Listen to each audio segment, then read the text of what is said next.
So you have to schedule it. About here DNS, and there are some brutal diagrams here, and we talked about all these concepts there, but we still had to configure just the standalone DNS servers. We talked about root hints and forwarders, and resource records, and forward lookup zone, reverse lookup zone, and we it kept on going and going. Need a board?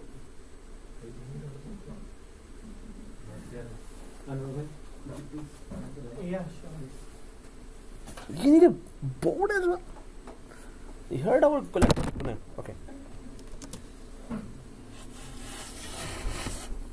Now we're in shape. And if anyone needs the other lamp, you can also bring it to your region, the lamp. Right? Oh, fine. Before this class ends, we should watch a movie. Right? Oh, yeah. Watch a movie. Both really nice. Yeah, Avengers is good, right? Oh, okay. So we were talking about all these, but we haven't configured the replication. So let's configure that replication. And just one sentence about root hint. Anyone knows? Anyone has a hint about the root hint? Yeah. Probably across the DNS list. Across the world. Huh? Across the planet. Planet, not the word planet, guys. So, across the globe, oh, yeah, not universe. Not the light. So here we're going to just configure that. So if the two servers are already started, let's log in. Yay! So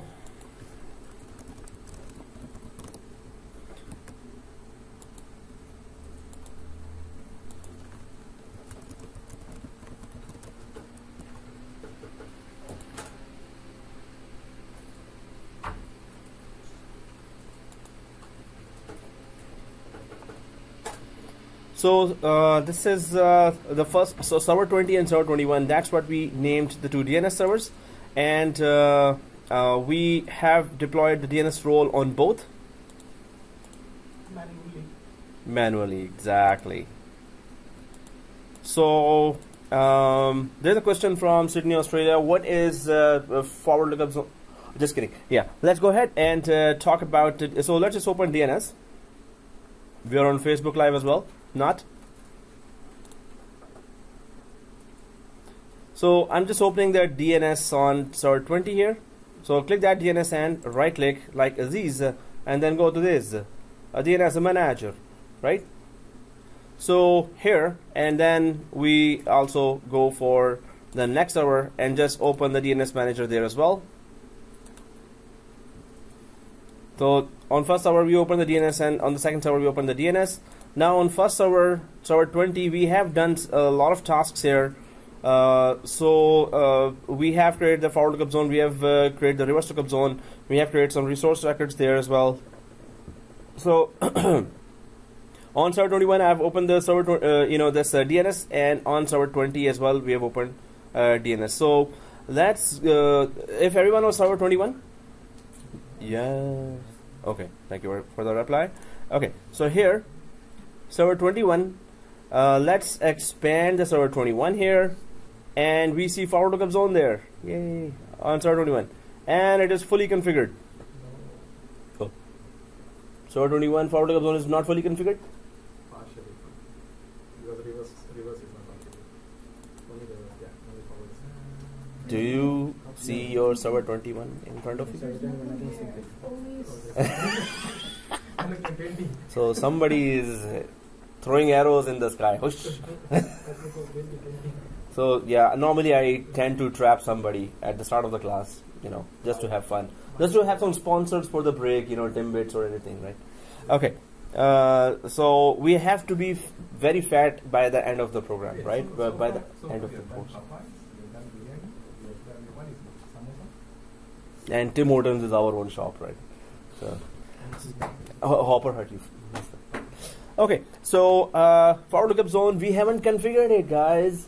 So now we're gonna configure it, right? How? Done. You're kidding me. Did you just did replication? No, replication. So if you are going ahead, so just create one record here, it should automatically show up the other way. I just refreshed. I saw the previous Really? data. Okay. So you just configured the forward lookup zone already, right? Or not? Okay. This seems like you've done it. Okay, guys. So on server 21. So let's just visit the server 20 here. What are we trying to do? The DNS on server 20 doesn't know that there is a DNS on server 21, 20, and on 21 the DNS doesn't know that there is a DNS on server 20. Both do not know each other. So so here let's go back to server 20 now, just to make sure that everything's in place, so we can just start the replication right now. So we know that server 21 is totally empty right now, right? So server 21 is empty. So let's go to server 20, and I hope everyone's DNS is open. So if we expand on server 20 now, see this 20. So forward lookup zone is partially configured. Okay, no. So it's actually fully configured. Yeah. I was putting down another trap. So so I'm just gonna go for the braintasty.local is there already, and reverse lookup zone. If we go, then there are some records there. So pointed records, and if you go for forward lookup zone and reverse lookup zone, click that, click this, click that, click this. You can see equal number of records there as far as the A records are concerned, right? So now let's just go ahead and create that same forward lookup zone in server 20 as well, right? 21. Oh, sorry, 21 as well. Yeah, see, I was testing. No, I forgot. So we need to create same forward lookup zone first of all. Then we need to configure the. So we're gonna create this record, this forward lookup zone, there in server 21 as well. 20 it is there. 21 we're gonna create and then enable replication. Simple, right? What about the zone name? So it has to be exactly the same. So I just wanted to show you that whatever forward lookup zone is created here, let's just create exactly that forward lookup zone there in server 21. So let's not keep server 21 empty, and forward lookup zone, let's go to server 21 and simply create that, right? So go ahead and create biryani test dot biryani tasty dot local, right? We created that in 20. Let's create that on 21 as well, but don't create any A records. Do not create any resource records. Just create the zone, keep it empty.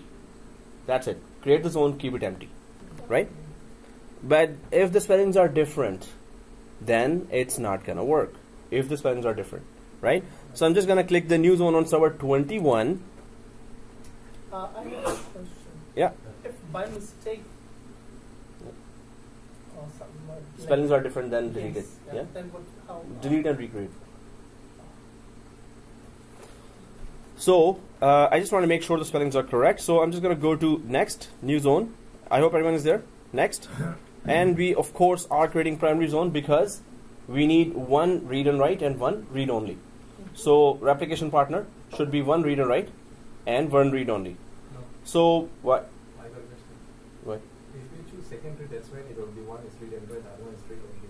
But if it is primary on the second one, then what? Both should be able to update each other based on wherever the record is updated. This means both are read and write. Yeah. That's what you're saying, Yeah.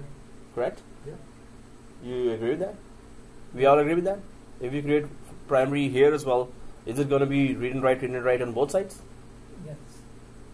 Moses doesn't agree. Oh, you agree? Okay. Sabah is thinking. Abu Bakr is thinking. No, I said yes. Oh, huh? Sabah is thinking.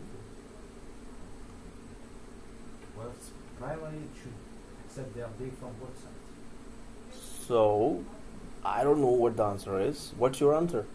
I'm laying a trap around you. Can you rephrase that? Yeah, so the question is that I'm about to create primary zone I could create here secondary zone for biryani.tst.local, but I'm creating a primary zone here for biryani.tst.local zone. So it's gonna be on the other one, read and write zone. It's gonna be read only in this server. biryani.tst will be read only zone here, and biryani.tst will be read and write there on the other server. If we chose primary? If we so on server 21 we're choosing primary, so it will be read only here, and on server 20 it will be read and write. So is it true or is it false or?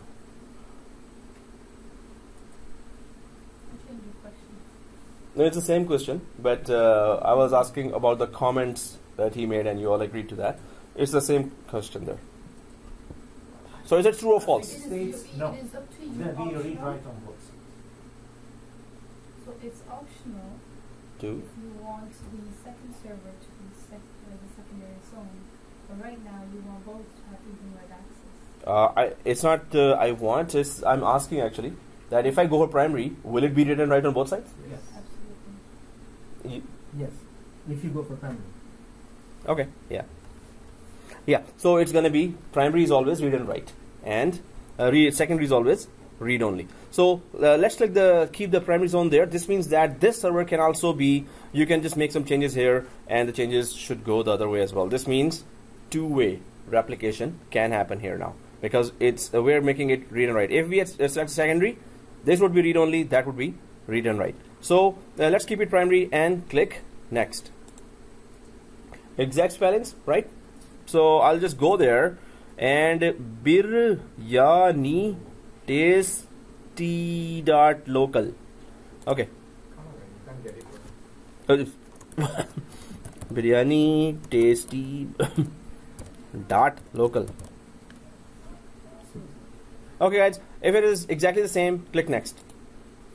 And it's also creating a file here, DNS file, that we know where it is exactly. C drive, Windows, and System32 and DNS folder, right? So next, and we are using allow because we need automatic exchange of records, automatic updating of each other. So we need to have it as non-secure, secure, dynamic updates between the two DNS servers. It has to be automatic or dynamic. So click next, and finito. Yay. Okay. So once it is done, so server 21, I'm just gonna, because protocol zone is created here, but it is right now totally empty. So let's refresh. So maybe it will replicate, get the replication configured from server 20. If you refresh, it might send server 20, which has all the resource records there, might send those resource records to server 21, right? We need to make it happen now. Those records we're not going to create here ourselves. Those records have to be coming here automatically. How? Right? So I click that biryani.tst.local and refresh. And refresh. Huh? So how else? So let's configure the replication then. Exactly. They're not going to. So guys, one thing about this, do the two servers know each other till now? Do they have an introduction? Have there did we make an introduction of them? Hey, this is server 21, this is server 20. Hey, hello, how are you? Okay, so let's do that. Hello, how are you? Right? So server 21 must know there is server 20. Server 20 must know that there is server 21. How do we do that? So on server 21, go to local server in server manager, this one. And the IP address over there? You read my mind. Do you do telepathy? You read my mind. No. But why? Good. Yeah. Thank you. But just for my Yeah. like 6 cents. Oh. That's it. I just had 5. Okay. So here, but that's good. That's good. Well, So because I really don't know. so let's go to Ethernet 0. Huh? You know, your cheeks are red now. Too much praising. No. Oh, okay, just kidding. Yeah. Why So- are you looking at his chip? Yeah, okay, so Ethernet 0, and we were going for Ethernet 0, and so properties of Okay, so yeah, enough distraction here. So yeah, let's go for server 4 here. So how do we tell 21 that is 20? Huh? As you said, and as you said, alternate DNS. So let's tell each other, hey, there's another DNS here. So alternate DNS 200.20. Now they should know each other, and they should accept replication easily. It's not going to be easy. Yeah. Should do the same for Do the same for 20. Exactly. Let's do the same for other. Okay, go ahead. Okay, right? And I'm just going to go to 20 and tell that, hey, there's 21. Don't worry, you have a replication partner. If you go down, the show will keep on running. So I'm on 20 now, and go to Ethernet 0, click that IP, go to the IP address until we reach the alternate DNS servers, and 192.168.200.21. Somebody's thinking deep. Approach. No, this is recommended if you really want the traffic. If two DNSs are working, they must know each other. They can still be known to each other by many other ways. Conditional forwarder, by just adding their A records.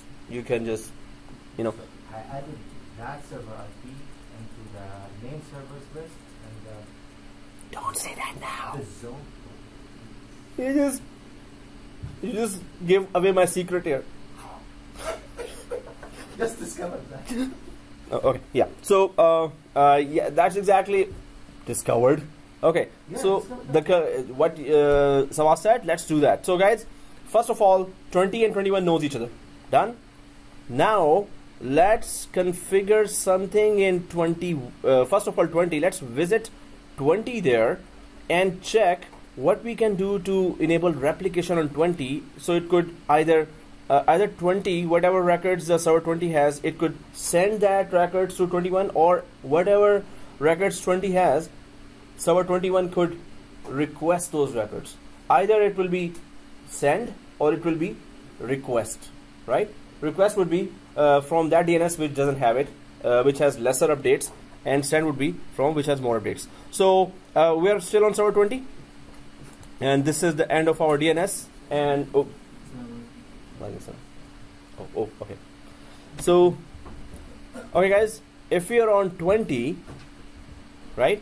So there are some settings there for replication, and we can just touch them on the target server and also on the source server. How do we set replication, right?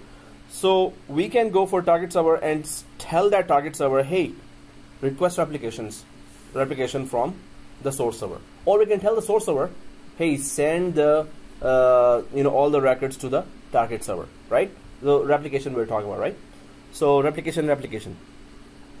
So if you right click the biryani tasty.local here, see this? If you right click this and go to properties, right click and go to properties on server 20. So now there is zone transfers written here. Everyone sees that? Zone transfers written there. So if you click the zone transfers here, it says a zone transfer sends a copy of the zone to the servers that request a copy. Okay, so allow zone transfers. Now it says that, okay, who do you want to send your zone data to? So it is to any server, only to servers listed in the name servers tab. Do you see a name servers tab here anywhere? Name servers tab. It's up there, this one, right? Or only to the following servers, right? So either in the name servers tab, any server that is reachable, or only the following server would be whatever server you put there. So okay, it's already enabled and it's already selected name servers tab. So let's go to this name servers tab, right? We understand what we're doing, right? Okay, so let's go to the name servers tab and oh, what's going on here? So first of all, server 20 is there, right? And unknown IP address is unknown. So everyone sees that server 20 record there? Everyone sees that record here in name servers tab? Yeah. So go ahead and click edit. Are you able to give proper IP for this local server here? So if I click edit after selecting it, so there is server 20, right? Dot biryani tasty dot local. And is this the case sensitive? No, it's not case sensitive. It should be automatic, but we're just so Just click resolve. yeah. So but we just want to make sure. No, in some cases resolve also doesn't work. You need to put So I access. just want to make sure that it goes smooth and the application happens, and we go to the next topic. But anyway, so guys, here if you put that, so okay, still check. Let's give it a try. Otherwise, just go straight to static IP and It needs idea. yeah. So it needs an IP address. So but you see this. Yeah, it is. Resolve. So does it resolve for you first of all? Huh? So see this resolve. The IP address for this server cannot be found. So it happens that some when you resolve, is it coming for everyone? Work for me. It worked for you, right? So if you don't put this, Oh yes. How about trying? if you don't put this, see this? How about trying only this, the name? Yeah, the host name. Yeah. If you don't put this Yeah, and then resolve, Oh, yeah. exactly. That's the whole. right? Yeah, correct. So once you just put a server, it will work. If you put a name behind, Yeah. Without So- the FQN. So in a domain. so why would we? When would we put FQDN? We would put FQDN when If we have there is we have a domain. If we have an Active Directory installed there, right? So both ways we should know that it's going to work. So we get to know that okay, there is added name server, but we still have to add the second one, right? So server 20 is added. Do we see that? If we press OK now, does it show the IP here? Go ahead and press OK. Well, it does show me an IP, IPv6 and 4. But if you click this, we want to tell that there is server 21 here as well. Now we know how to do that.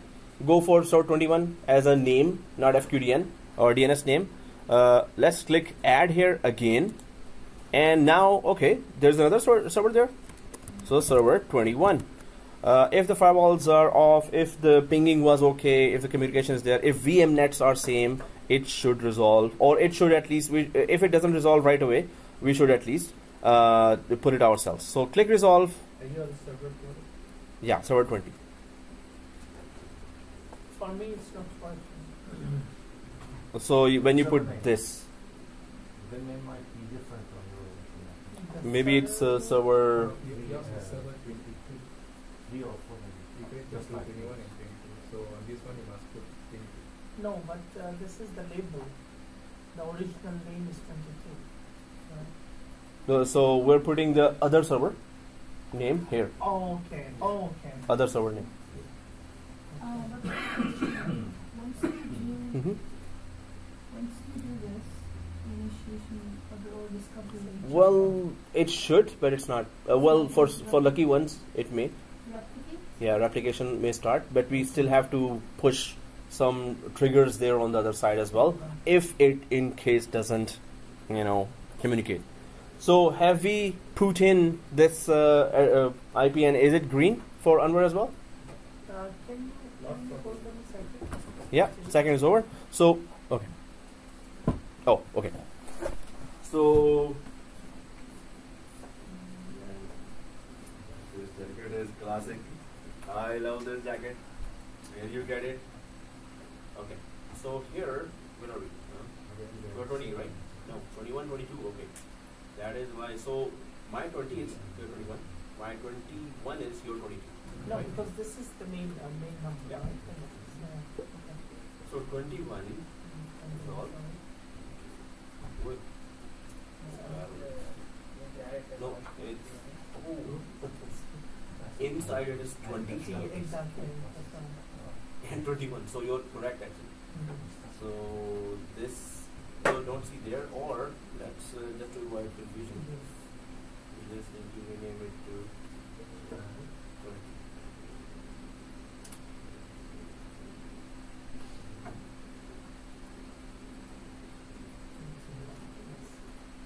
So now 20 and 21. Yeah, it is. it's not authoritative. That's a lot of Just DNS service we have opened. So I just don't know like this. Or I am 21. So 20 But right now I'm No. looking to Yeah. So you're okay with that, right? So this 20 is okay. Now we're just gonna add now. First we added the local record, Oh, so okay. it should give an IP. Now we're adding it. Adding the new one. So this is server 21. Now this is the exact spelling. Why did it shut down? It shut down just now. I think it's expired. So it has to be up. To be discovered. Well, it has to be up. It's discovered. So log into it. Oh, it's there. Yeah. And log in. And just put 21 and resolve. Right? For me, it's Not green. Okay. So the names are okay and IPs are okay and firewall is off and VMNet is same. Well, yeah, it's not gonna. Oh, okay, it's view. You're telling someone else? It's not applicable? Okay, yeah. View name. no, not. Oh, 15. whatever is there, it should be same for. But better go for 15 or 12. I got a question about the signing statement. Yeah, so yeah, it's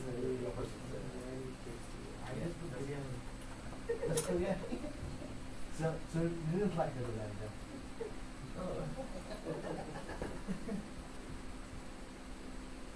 No, you don't have to go to 21. So you have to still stay on 20. Okay. I didn't put the sign On the same cover, we're gonna add the Okay, just double check that before you proceed. power on. Right. Loan transfer.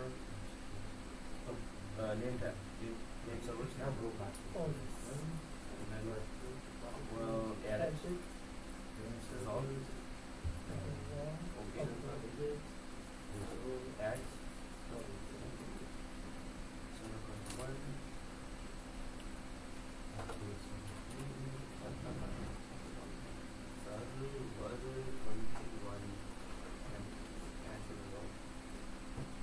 Unless, oh, it didn't resolve. So,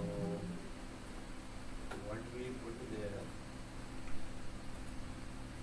local server, what did we put in alternative? 2021. Yep, okay. And we have our firewalls off. We have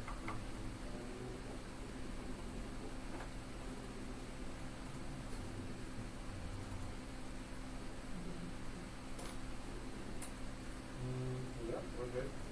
We're not good. No, prefer is this one. No, yes, Oh, yes. Exactly. not this one. Thank you so much. That's okay. Well,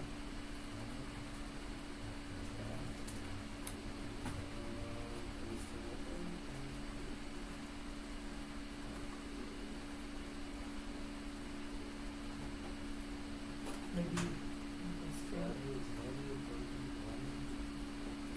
are you able to ping from here to there? So it's the down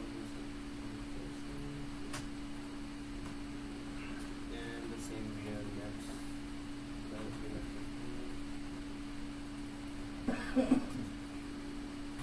Eight. So this means coffee for everyone and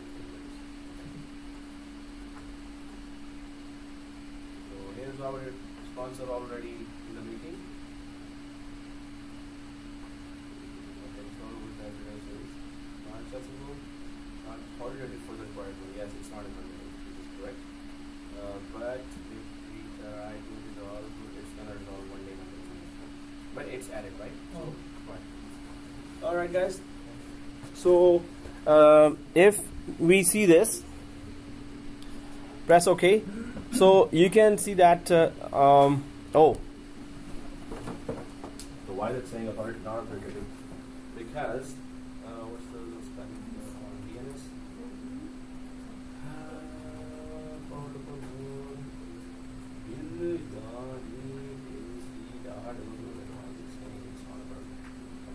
Anyway, it's going to detect that, it's going to refresh that, so it's going to work. That's it. Right? All right, guys. So let us just configure the replication here. So will the zone transfer setting now work? So if you have put in already server 20 and 21 here, and it shows the correct IP addresses there, let's go ahead and click apply. And but not OK. So come back if you have already pressed OK and gone. So come back to biryani-tasty.local, right click and properties. Go back to that because we still need to stay here and zone transfers, right? So in zone transfers only to servers listed on the name servers tab, right? So what is we're saying? Zone transfer sends a copy of the zone to the servers that request a copy, right? So the other server, we want that other server to request a copy from this server. Hey, you have 4 A records. Can you send me those 4 A records? Thank you very much. I want to be updated. So now this server has the information of the other server. So DNS server. So guys, on the zone transfer tab, this setting is by default, but do you see this? To specify secondary servers to be notified of zone updates. How would the second server know that you have made some changes here in the source server or the first DNS server? So you want other server to be notified that you've created, suppose, one new A record, one new pointer record, one new MX record, one new CNAME record. You want other server to be notified, so let's click the notify button here as well. Yep. What about the choice of choosing update server to the You know, we're going to be going to those, and we're going to go to the other side, right click and try to do that. So it's going to update. There are other ways as well to update that. We're going to be going there. Yeah. So, but we haven't reached there yet, so that's why. So here, click notify here. Click notify and quickly just add who servers listed on the name server. So it already, if you go click notify, automatically notifies servers listed on the name servers tab. Is that good enough setting? So it says that if I make a change here, notify automatically the other partner, right? The other server. So is that good enough setting for us, or shall we just actually manually add the name of the other server? It's manually It's already mentioned in the name server tab. Exactly, it's already mentioned, right? So it's the same thing, that whichever server is in the name server tab, notify them as well. So I just wanted to show that. If that doesn't work, yes, then it's good to manually add that, if that doesn't work, right? So we kind of have all those settings there in place, which is just adding the servers properly in name servers tab. Zone transfer has already its eyes on the name servers. Whoever's there, I'm just going to update them, right? We understand that now. But is the setting there yet? Yeah. One question. If Yep. let's say if we have anything other name server, but if let's say we selected over here to any server on this option, Oh, so does it mean it goes still the combination? Any still DNS server, there? yeah. Because as long as they send any data over to this server, it will definitely have to reply, regardless whether it's added or not. it's just considered less secure. Or So whatever server has the authority, you're telling that, hey, only this server should be updated, but not that server. Done. So to any server would be very unsecure way to do this. so this one is to limit. Yeah, limit who gets the updates, and we get to know who gets the update. Okay, guys. So apply. We haven't done anything, but we visited those options here. Press OK. Go ahead and press OK now. If we go to the other side now, can we do something about it? Can we request from the other side an update? So if we go to server 21 here, right? And then, do you see this DNS manager already open? I think it's already open. If it's not open, go click the DNS. Now, the records. If you right click the biryani-tasty.local on which server? 21, right? The other one. So right click here. So there is a reload. There is a update server data file. There are two things here. Do we see that? So we're gonna okay, go ahead, reload. Yes, and go ahead, right click and update server data file as well. So first I right clicked and reloaded, and second I updated server data file, right?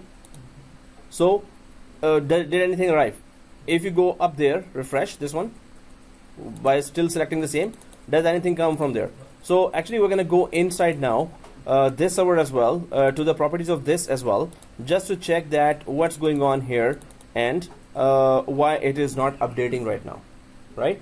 So we've refreshed, we have done a lot of things, or reload again and update server again, right? So right click this server 21, the same zone as well, and go to properties.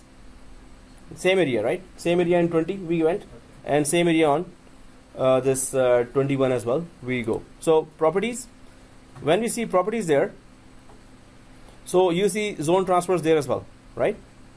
Zone transfers. So click the zone transfers, and again it says a zone transfer sends a copy of the zone to the servers that request a copy. So allow zone transfers to only servers. It's the same setting, right? So if we go to the name servers area of this server, so it has its own name updated there, right? So let's click edit and do the same thing, and let's do the same thing of adding the other server as well here as well, right? So let's click edit, resolve. We did that already, right? On first server. We're doing the same thing on the second server. Do you understand that? Okay, so press OK here as well. This means we're telling this server, hey, there's another server, and if there were some changes made here on this server, do send that to the other server if the other server requests that. So we are kind of configuring two-way replication. We are telling both, if you have some changes, give it to the other one, and the other one has changes, give it to this one, right? We are just trying to configure two-way replication right now. But we are telling each other that about each other. We are telling both servers about each other, right? So we resolved on server 21 as well. We're going to add on server 21 as well. Go ahead and add. And server 20 and resolve. It resolves there as well, and press OK, right? So it looks like this for everyone. Here apply OK, right? Apply and OK. Yeah, we added in name server, both name servers, both servers, right? Yeah. Also, I made a different code. Instead of going to that server and having it from there, I just connected to Request. on the Request side as well. server on the first one. Yeah. This is also because we're going, both are read and write, right? Yeah. So either you can enable replication on one side, but don't tell the other that there is another one. If the other one wants to request your records, you don't give that. So we may not have done this what we did just now, but now this means that if we make a change on this server, tell the other server as well. Or if on that server, yeah, the options. all the options. We are going for all the options of two-way replication. So because it is read and write, we should do that. But if we don't want to do that, we don't have to do that. We just need to know all the options we have, right? So guys, now other server knows here that if any changes made here will be replicated there, and this server also knows that if any changes made on the other server will be replicated here. But replication is working or not? No. So why is replication not working? Why are the records not updating, right? So let's make a change there. Let's create a new fake record there, and then try to check here by refresh that does it work or not. So I'm just going to go to server 20 there. Server 20 Day13 is there, and I can click like this on the zone and just go for new host record. New host record, and then right we can go for whatever is available. Actually what we put there, server 32 20 30, yeah, go for 33. So server 33 and 192.168 200.33, and also create associated pointer record, add host, right? So the host record was successfully created. Go ahead and press OK. And there's a lot of mouse clicking here, so have mercy on the mouse. No, just kidding. Yeah, go ahead and click. So refresh here, First of all, of course, I'm refreshing here. I'm also going for 20 on the top and refreshing there as well. So it's kind of a, you know, saber war. Zzz. Okay. And if we go to server 21 here,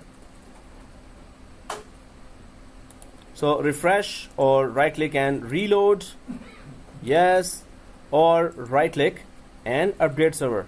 And there you go. No file there. Oh, okay. So it's not gonna work right away. It's always we you know, it's trying to communicate with each other. And then now, guys, the favorite two commands for DNS are ipconfig /release and renew, right? Now for DHCP. And flush DNS and register DNS. ipconfig /flush DNS and ipconfig /register DNS, right? So yeah, for the DNS, ipconfig /DNS and register DNS. For DHCP, ipconfig /release /renew. Right? Well, yeah, I say that so many times. Yeah. Good. So on both servers, I'm gonna run both commands on both servers because it's all DNS we're playing here. So I'm on 21 here. Right click and command prompt admin. ipconfig flush the DNS and register DNS. There are more things to do. Yeah. And if you do that, right click clear cache. Okay. Go ahead. Is that more? Well, clear cache is so server flush DNS will actually also clear the cache and then it will register DNS, right? But clear cache specifically is just delete records. I don't want any other refreshing going on there. Just delete the local records there. So better go for flush DNS, register DNS that registers as well later with the other DNS server, its local records. So better go for flush DNS in order for the new records to be appearing there. So ipconfig /flush DNS, ipconfig /register DNS, Here on 21 I'm gonna go to 20 and PowerShell run as administrator. So it is flush DNS and ipconfig /register DNS.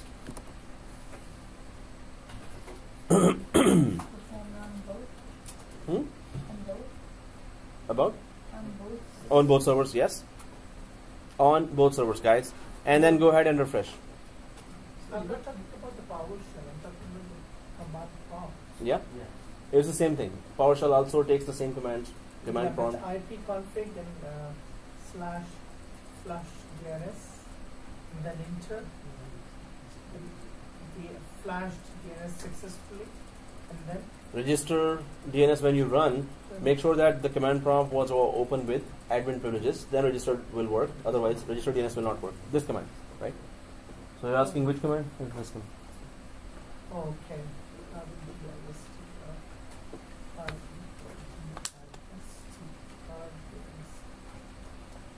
So Moses is like 20 years out of us. He has already replicated. You're kidding me, man. Okay. Okay. Well, Sir, yeah. that means we can log with the admin ABC, and 1, 2, 3. Is it? No. So see this? Right click Uh-huh. and this command prompt with admin privileges. It's gonna open itself. Yeah, admin is there, but unfortunately it's not working. So check the spellings. Huh? Check the spellings then. ipconfig / register. You have to put ipconfig in front, then space /. So Okay. full one. Yeah. And full one this, full one this. Sorry. No problem. It's okay. We don't mind Timbits or donuts. Do nots. I mean, not donuts. Do nots. That's a new name for donuts. Okay, guys. So refresh. Go ahead. Yeah. Do a couple of million refreshes there, and you have to scream as well like this. like grab your head from both hands and just do that. So it normally works. This also works. I have a question about that. One of the command is KDMs. Yeah. So usually, let's say when we're having two communication like this, I mean, of course, now when I try, it's not working. Mm-hmm. But if let's say we're having multiple DNS like this, you can put in a comma, you show us all the DNS that's linked. Yeah, to it. there are like at least 70 or 80 types of DNS related PowerShell command lines. Just And these are just few. These are the daily use that we go for, right? Okay, guys. So did it work? Yay! So if I go to 21 now, there you go. Reload, and then update server data, and then refresh, and nothing. Oh, okay. So I'm just going to now go for some more stuff there, right? So if it is already tried by everyone, so I'm just going to go for server 20 here, minimize, and forward lookup zone, and biryani.tsc.local, and I'm just going to right click here as well, biryani.tsc.local. Again, I'm just going to go to properties here. Now here it says on the general, so biryani taste and then properties. So you can see dynamic updates, non-secure, yeah, we get that. Then there is primary, and it is running here, right? So and the only other things are zone transfers here and name servers, right? So you're right about that. I have no idea what you said, but yeah. So okay, guys, here primary, we can change it to secondary whenever we want, first of all, right? But that is when we don't want the other server DNS to be read and write, right?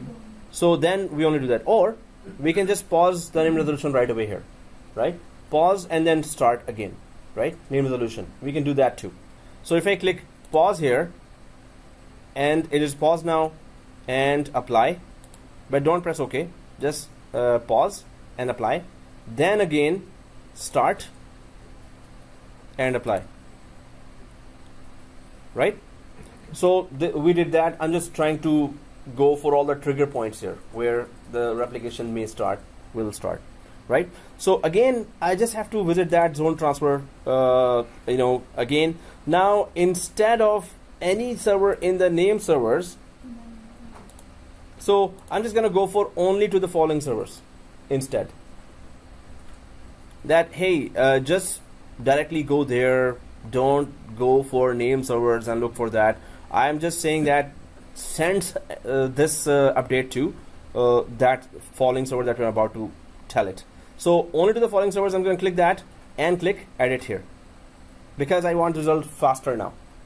Sometimes we just leave it at name servers. Okay, Friday night we say okay, remotely connect on Saturday evening. Are they replicating? Oh, okay, let's connect on Sunday, or restart the server and then come back after 1 or 2 hours. So but we want result faster, right? So I'm just gonna go for only to the following servers and click edit, and here click to add an IP address or DNS name. So I'm just gonna add the same 192.168.200 dot. We're saying that hey, no, give me result now. Can you give me result now? Can you send it now to that server? So 200.21, and is it green? Yes, it is green. By now it should be doing that. It should be easily resolving everything. So I'm saying that instead of going to name servers, just go ahead. Can you show me the result now? So not only this, I'm going to go to notify as well and simply add that no, I need some result now, right? So click notify here, the following servers. So we're going for the now thing, 21, and press OK anywhere. For notify, it tries to attempt, and sometimes it finds it's green, sometimes it's still trying to attempt to find it, and sometimes it's red, but later it finds it, right? So manually, when you're convincing the two servers, it is not that easy. When it's Active Directory here and DNS, and Active Directory here and DNS, it's like this. You create a record, it reaches there, because Active Directory it's using Active Directory mechanism, it's using Active Directory topology there. So at once, if you create a new user, it shows in other Active Directory, at once if you create anything in DNS, it shows right away in other DNS server. When it's manual, so we're like begging, please, please, please listen. Yeah. So that's why, you know, for manual way, just put configure that and leave it for certain time, or Friday night, just leave it and connect the next day. Nobody's there, and you will see that they are replicating already. And create a new A record, they land there. Yeah. So why it So will will you take a put lot it in of time? conversion? Yeah. Yeah. It's sweet. So yeah, So why is it taking a lot of time to? they are still like, who are the server here?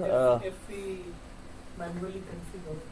No, it this is how manual configuration works. That's why Microsoft stress on make it secure, make it fast. So Active Directory DNS, there is a reason that it recommends again and again and again. There is a reason that it's going to. So guys, now we're gonna just put this configuration on the other one, and we don't have to wait like keep on waiting. We're gonna refresh. We're gonna keep this environment, and we're gonna revisit it, and we're gonna check that if it has refreshed already or not, right? Or if it has started replicating all the records there or not. So I'm just gonna press OK here. That, hey, can you tell me something now? Apply OK, right? And as a final desperate attempt, we're just going to restart both servers and just check. And sometimes it just, oh, okay, all the records are on the other side. So these records are there. We have said, hey, tell me now. So we've done that, and I'm going to go to server 21 now. Again, just, you know, give it a try.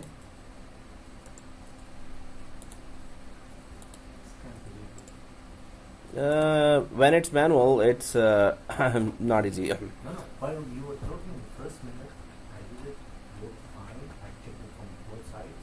Then I tried to delete the zone, and reapply your procedure. Now, as you and the others, we're not updating. So my procedure. You just said it's for a take. Yeah. Okay, with it.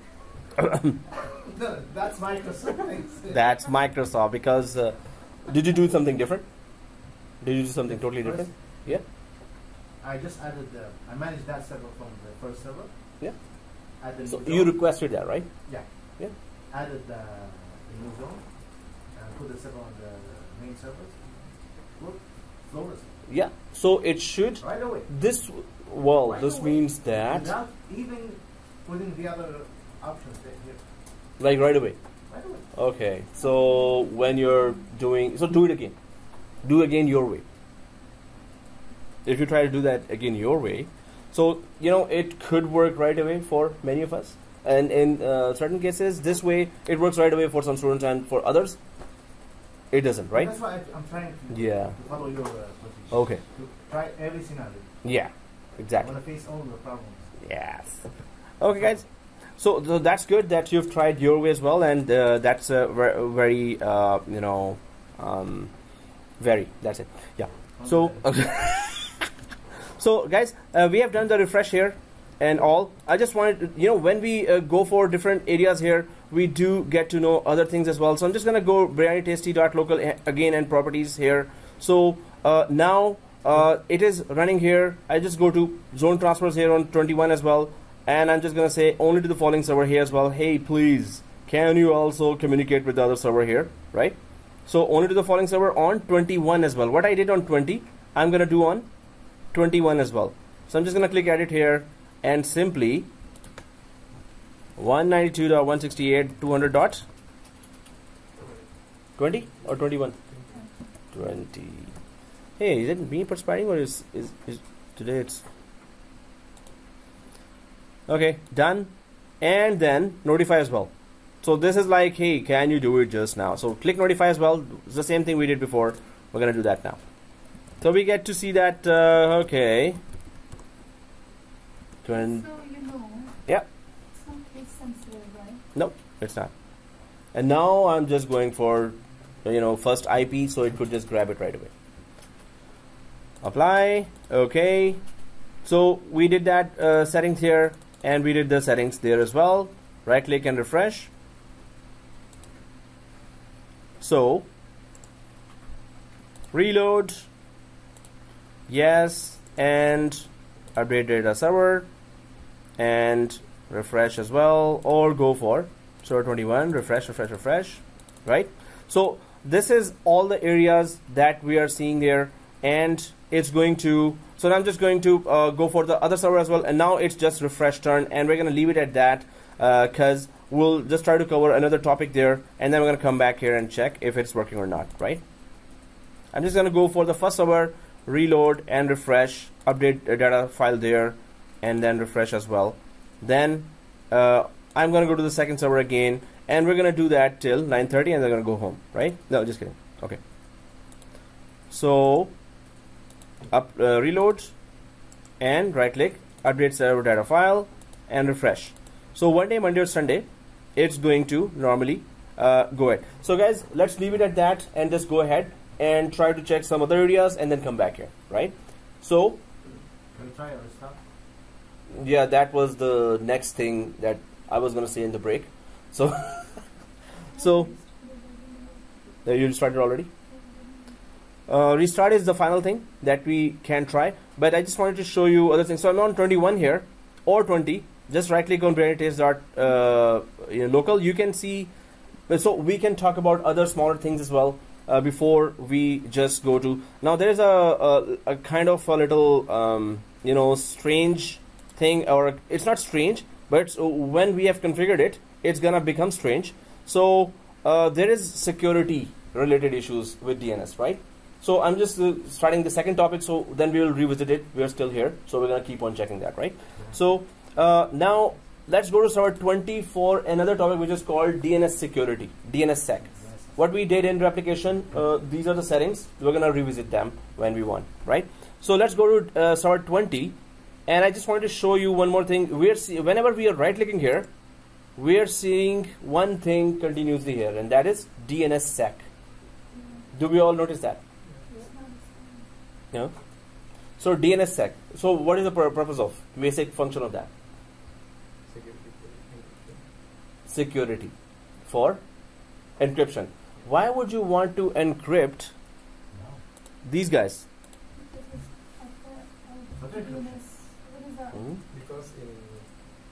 Because in your other, when you have the AD, it does it automatically, including the encryption and everything. They will decide manually and encrypt the same, because it's server communication. Don't want anybody to protect that. So even with AD, we can separately have the DNSSEC configured, but AD has its own protection given to that, and plus DNSSEC makes it double protection. But when we're not connected to AD, then we can still protect our DNS records with the help of DNSSEC. Yeah. No, DNSSEC is different. So what is DNSSEC? Okay, it gives the ability for the clients to make sure that they are communicating with the genuine or the right DNS server. It's very good to encrypt that point. No. It's just to make sure that the clients are contacting the right or the genuine server, DNS server. Okay.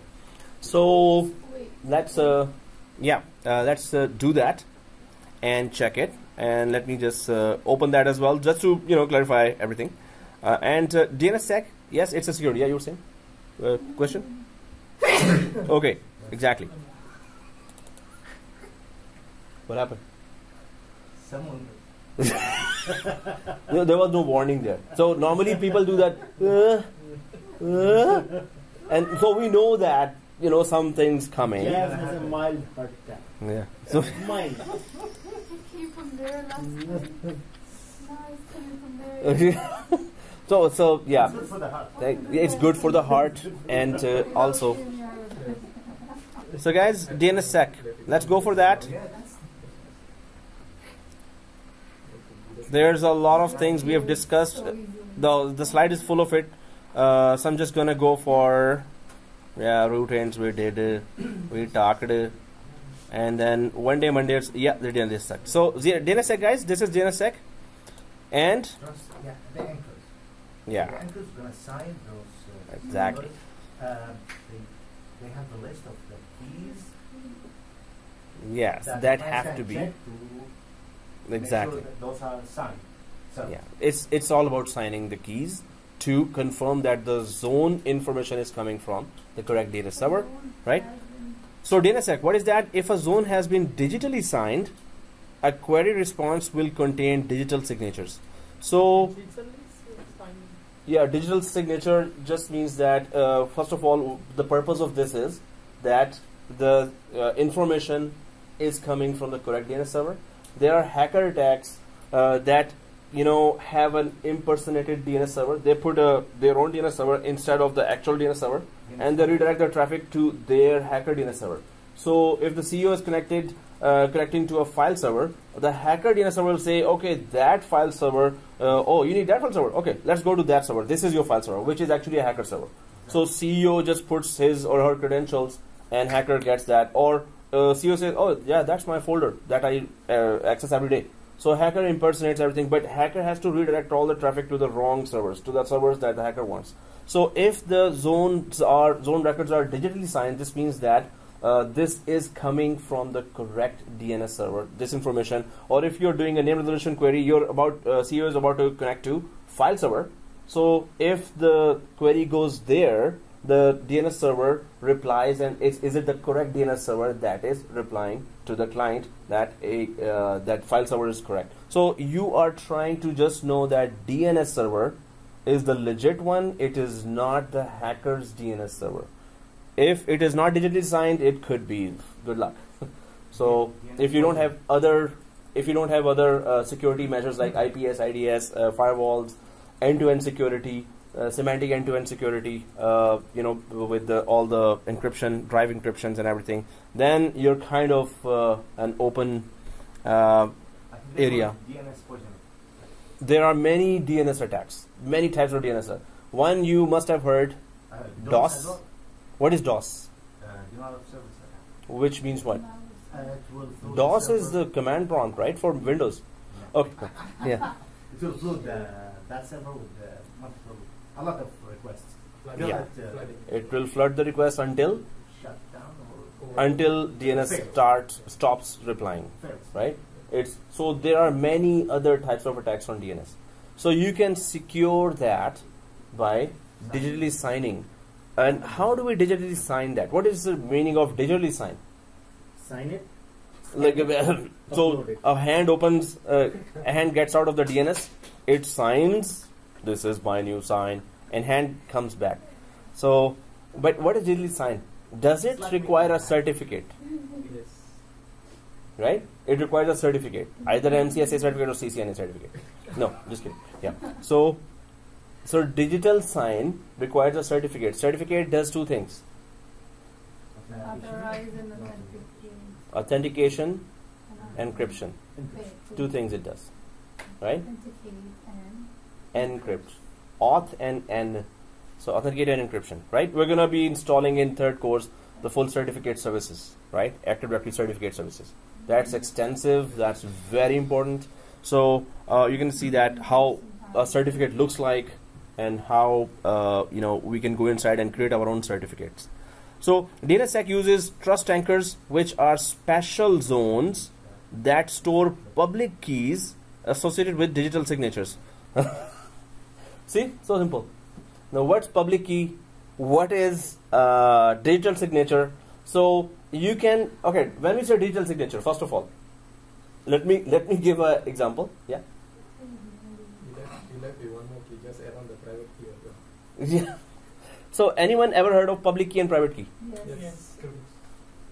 Yes. Take it in the Really? system. So what is public key and private key? Just one liner. One liner. Heard it. And Okay, tried we it. heard it at least, right? And So tried the it. question was, did you hear it? And you said yes. So that's good enough. So okay. So it's a key. It's It's like the the hash key. yeah. We generate a hash key for a file. It's associated with two parties to communicate, to make sure that's the right communication, the right person with the right encryption key. So yeah, The it's public, it's very near to that, exactly. Yeah. So main is public and private, right? So it is like you're sending a letter or something. A person is sending an email, right? When the person is sending an email, he or she has to encrypt that email. So the person who is sending the email will use the public key of the receiver. public key of the server. Every receiver gets a public key and private key. When the receiver buys a certificate, the receiver gets public key and private key. So if a sender wants to send something, sender will grab the public key of the receiver that only encrypts anything. That's it. It encrypts. It cannot decrypt. Public key cannot decrypt. Yeah. Decrypt means open it and let me see that what's the information written inside. Public key always only encrypts. Lock it. That's it. So suppose the sender wants to, oh man, I forgot something. Oh, I encrypted it. Okay, now I don't have the private key to decrypt it. Only the receiver has the private key to decrypt that document, right? So once the sender sends the email, it is encrypted email, and because you use the receiver's public key, so only the receiver has the private key that has been given to the receiver. So only the receiver can decrypt that email when the email goes to the receiver. Suppose you send a public key of John, user John, and send an email, encrypted email, but by mistake the email went to user Jane. Now you use public key of user John because his certificate you use public key of that certificate you use. When user Jane receives that email, well, it's not for me, but okay, double click. Oh, I cannot double click. Why? So that email cannot be decrypted, cannot be opened because user Jane does not have the private key to decrypt that email. It's user John only who can decrypt that email, right? So public key, private key. When a user is given a certificate, there's a public key and private key given with that certificate, right? So when sender sends anything, the public key is used to encrypt or lock, and private key is used to decrypt or unlock. So that's the concept of public key and private key when you get a certificate, right? Certificate you can buy from GoReady.com, from digicerts.com, from verisign.com, and you get a public key, private key for you. Other user who is sending something has to use your public key to send you something. It has to be secure and only you can decrypt that. Anyone gets an email, cannot decrypt that. You have the private key is just with you, public key anyone can access. Your public key anyone can access. Just to lock or encrypt the email, right? So we understand the basic concept of public key and private key, right? Wrong? Maybe? So whenever I receive the information from the other sources, only I am able to open it. Yes. Because I have a key. Yeah, if I send you something, I used your public key. Now when I send an email to you, I used from your certificate your public key and I encrypted that email. Now I can only encrypt, lock. So when it goes to you, you can only decrypt because your private key will only have the key for that lock. If you are sending me something, email like that or other documents or the data, so why you need my key? Public key, because I'm sending it to you and only you can open that. So I want only you to open that. If I send it to you and it has secret stuff there inside, client information for the company, and it goes to the wrong user, the other user will not be able to open that. It is encrypted. Encryption means that I want this email securely to be seen by you only, right? Like an email? Yeah, email or document, digital signed document, right? So public key and private key is all about you send a locked information to a user and you only want that user to open that information. That's the main concept behind that. Only if it goes to the other user, any other user will not be able to open that, right? You put a silencer there, right? Oh. Silencer. Achoo. Okay, so yeah, there are, without silencers and okay. So anyway, yeah, let's go ahead. And DNSSEC uses trust anchors, which are special zones that store public keys associated with digital signatures. Now, I tried to explain something in English here. So, resolvers use trust anchors to retrieve public keys and build trust chains. This is tricky. Yeah, this is tricky. This is very tricky. No, security topics. I get this. It uses it to encrypt. Just because we don't have Active Directory, we need this to secure our DNS. even with Active Directory, we can use that. Oh yeah? We can use that, but it is just a security option we're talking about. But it's better to use if you don't have Active Directory. Suppose we did but with Active Directory, you will see in some big environments that they have implemented DNSSEC. Do you have a video for this? For DNSSEC. Just Understand that. just read it. Because I know you have. Google it. Last time you sent video about encryption stuff. Oh yeah. I was just wondering, do you have anything? Because watching video is more understanding easy. You just hurt my feelings now. Okay, guys, let's do the lab and DNSSEC. So it's going to be a lot of terminology, but if we went a little in depth with that, it's going to be 3 more classes we need for the rest of the topics. But the DNSSEC, what we need to understand here is that next class is the bye class. So oh, okay, guys. So let's take a break, then come back. Let's have the When he has it, very cold one. So next week, Monday is the last class? No, but what about the trust Okay, so anchors? we'll have one more. Or do you want Trust 8 anchors. games? Trust anchors? We're gonna talk about that. We'll have one more, Don't talk about it. like Monday.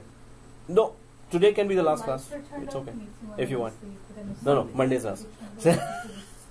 Well, last class you And said he's we had shouting 4. away. 56 Really? guys, not now. We said that? Sit back down. What if it's 56? 2 or 4, I said. 58, 2 or 58, 4. okay, yeah, I don't know. No, so Oh, I don't but the know. topics are Go now to theory. time. One more lab today, and then its finishing topics are about networking. What is SDN, which is software defined networking. So that's what Microsoft So no more wants us labs? to. There is no lab for SDN, software defined Lab networking. today. Yeah. Last class, I'm sure. Yeah. Sweet. No, Simple. last class will be longer, the longest one. Yeah, maybe till 11:30. I love that. Great. Oh, we were like, So beside today, we have so resuming now. Well, I've just restarted both machines here. Fingers crossed, but let's see.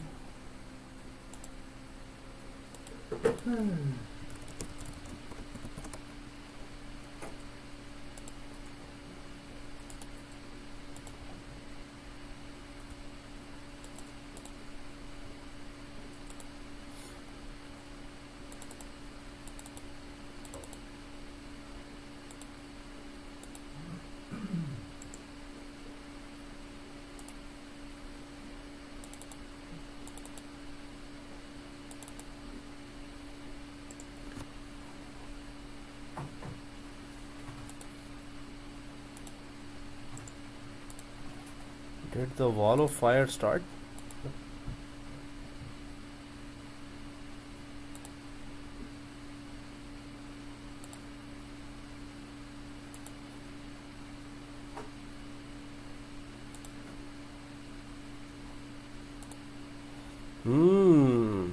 That is not good.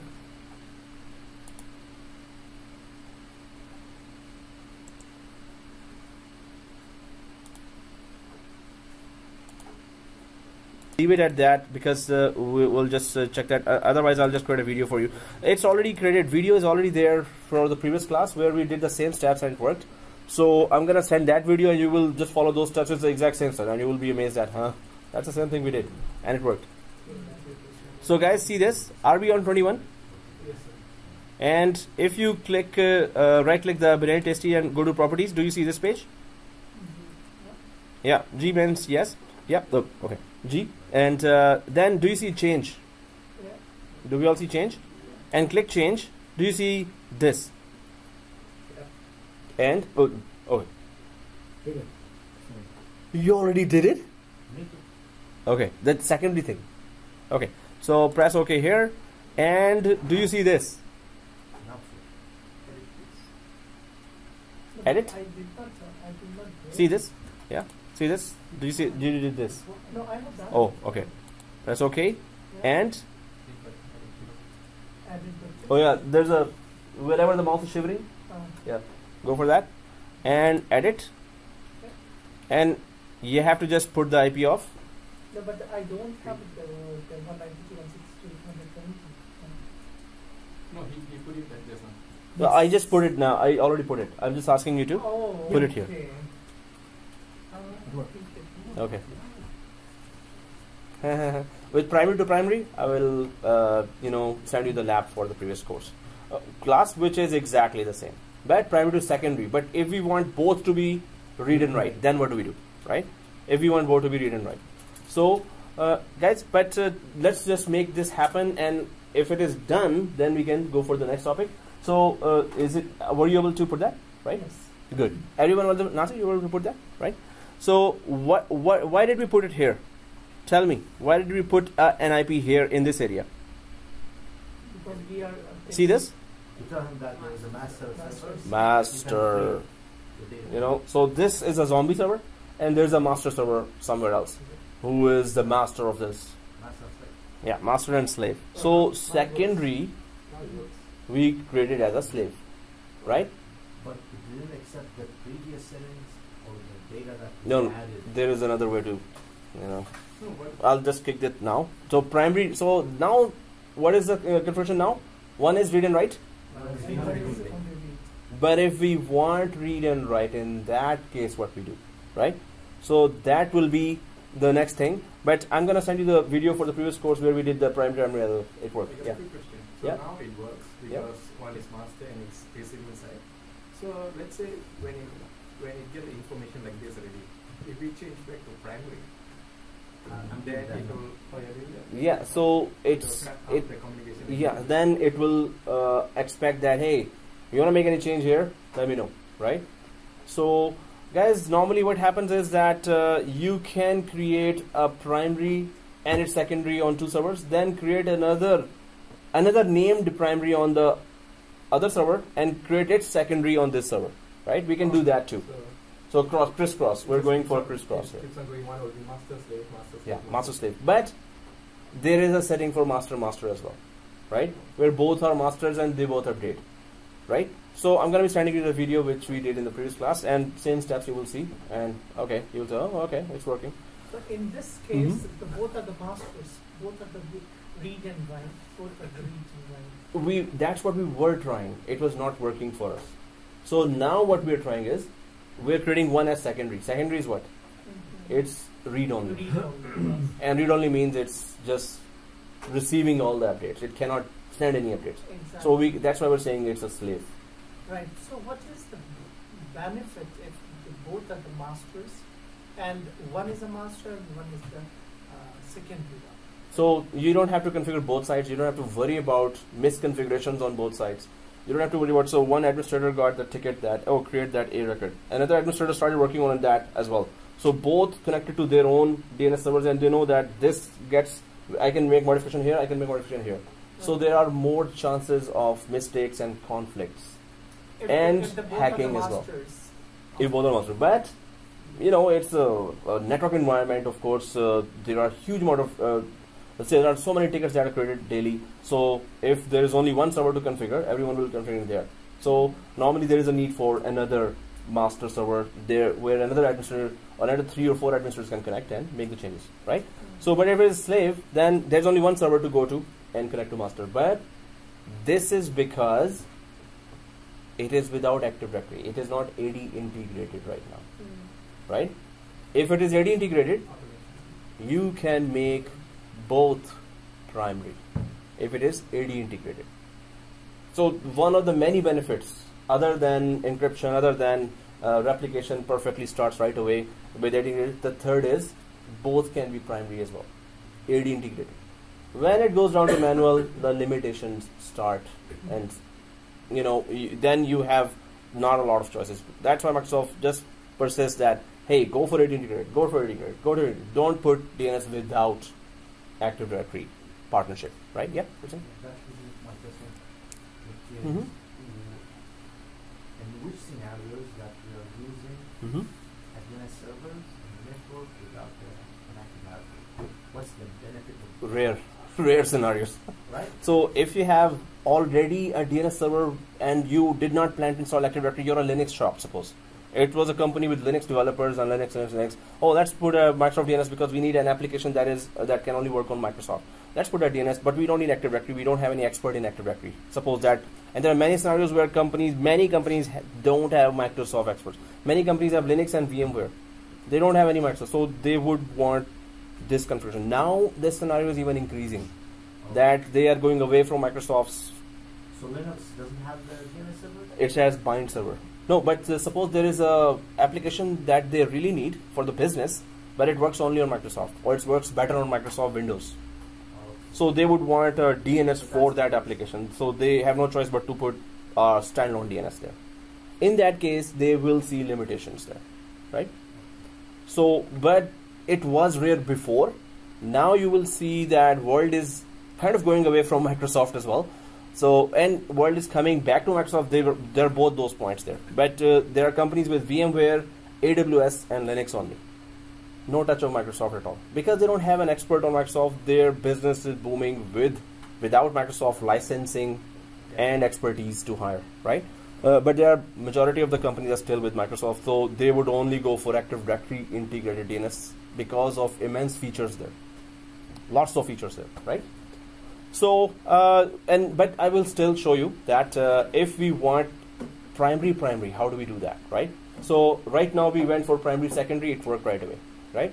So, okay guys, but there are other topics, that's why I was like, let's still make it happen and go ahead, right?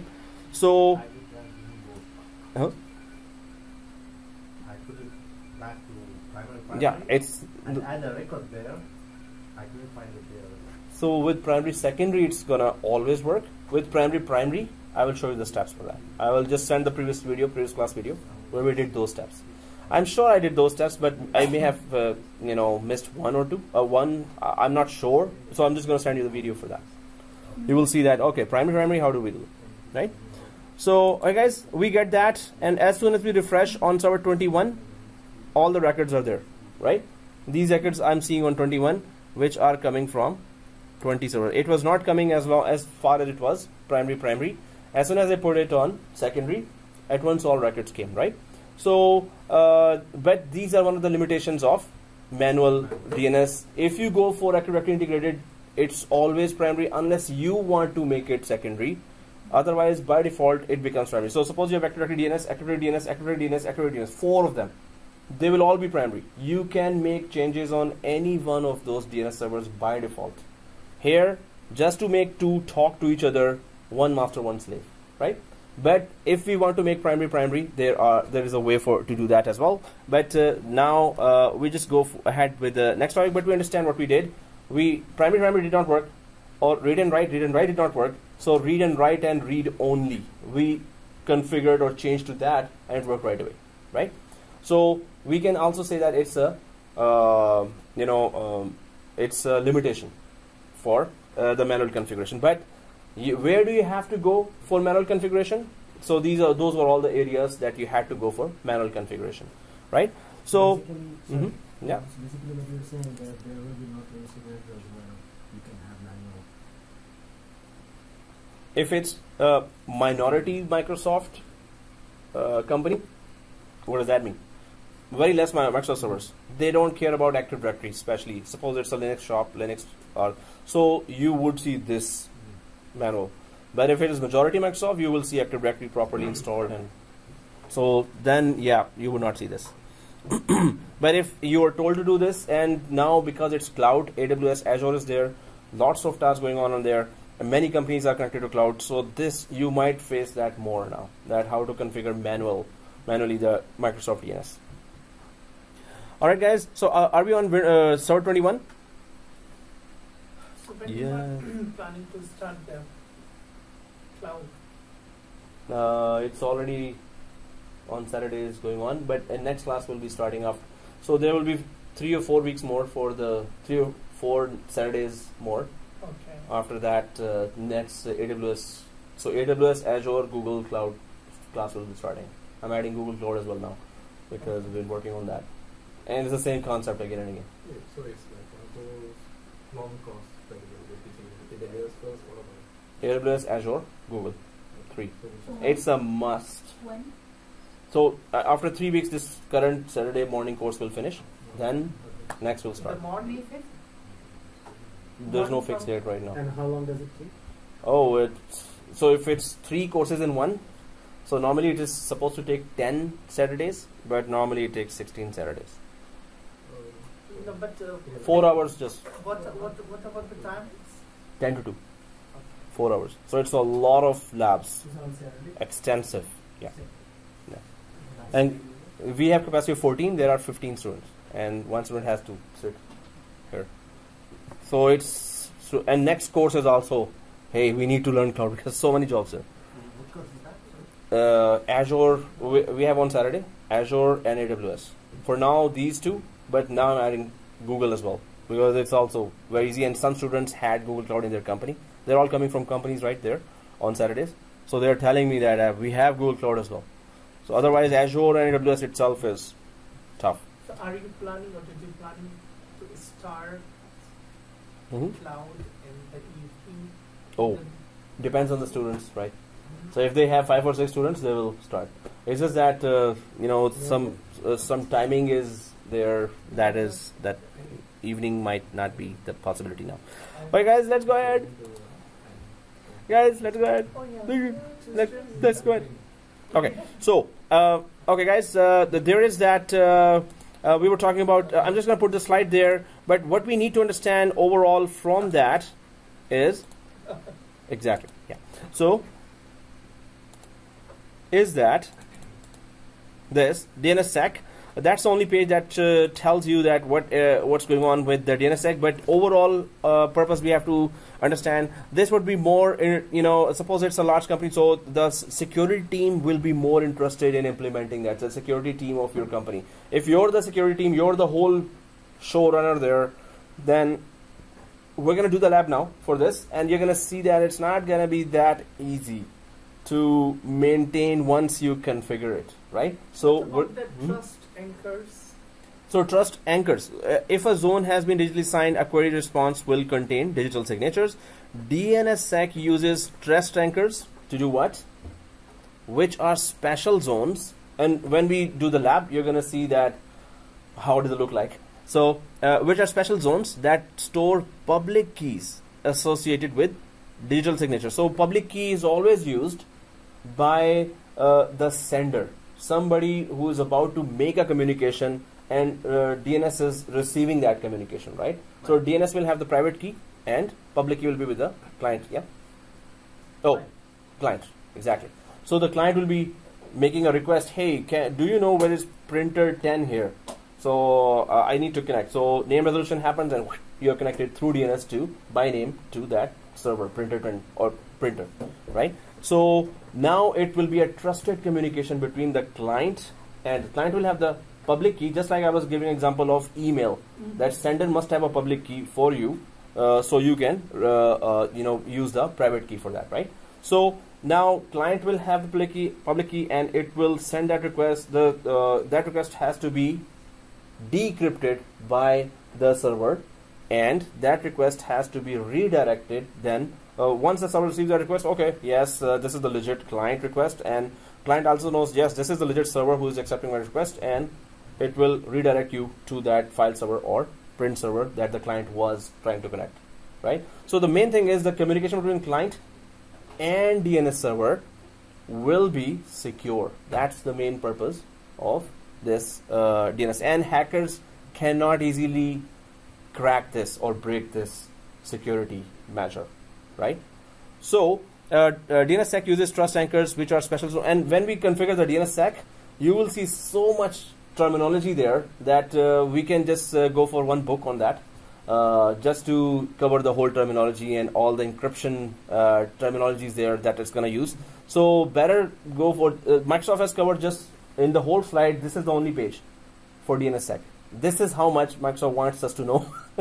So, but you can go in depth, Google it, DNSSEC, YouTube it, and then there are books on security. You can go ahead and check that how in depth their DNSSEC can go, right? Especially when they use the security terminology. We're going to be using that in certificate services.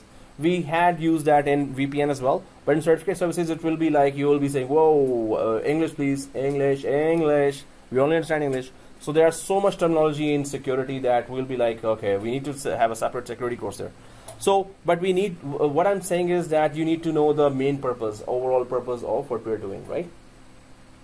So resolvers use trust anchors to retrieve public keys, resolvers, the DNS, and build trust chains. Now there is a chain. When we talk about chain, it's like, it's not like, when you give a certificate, what is certificate used for? Authentication? Encryption.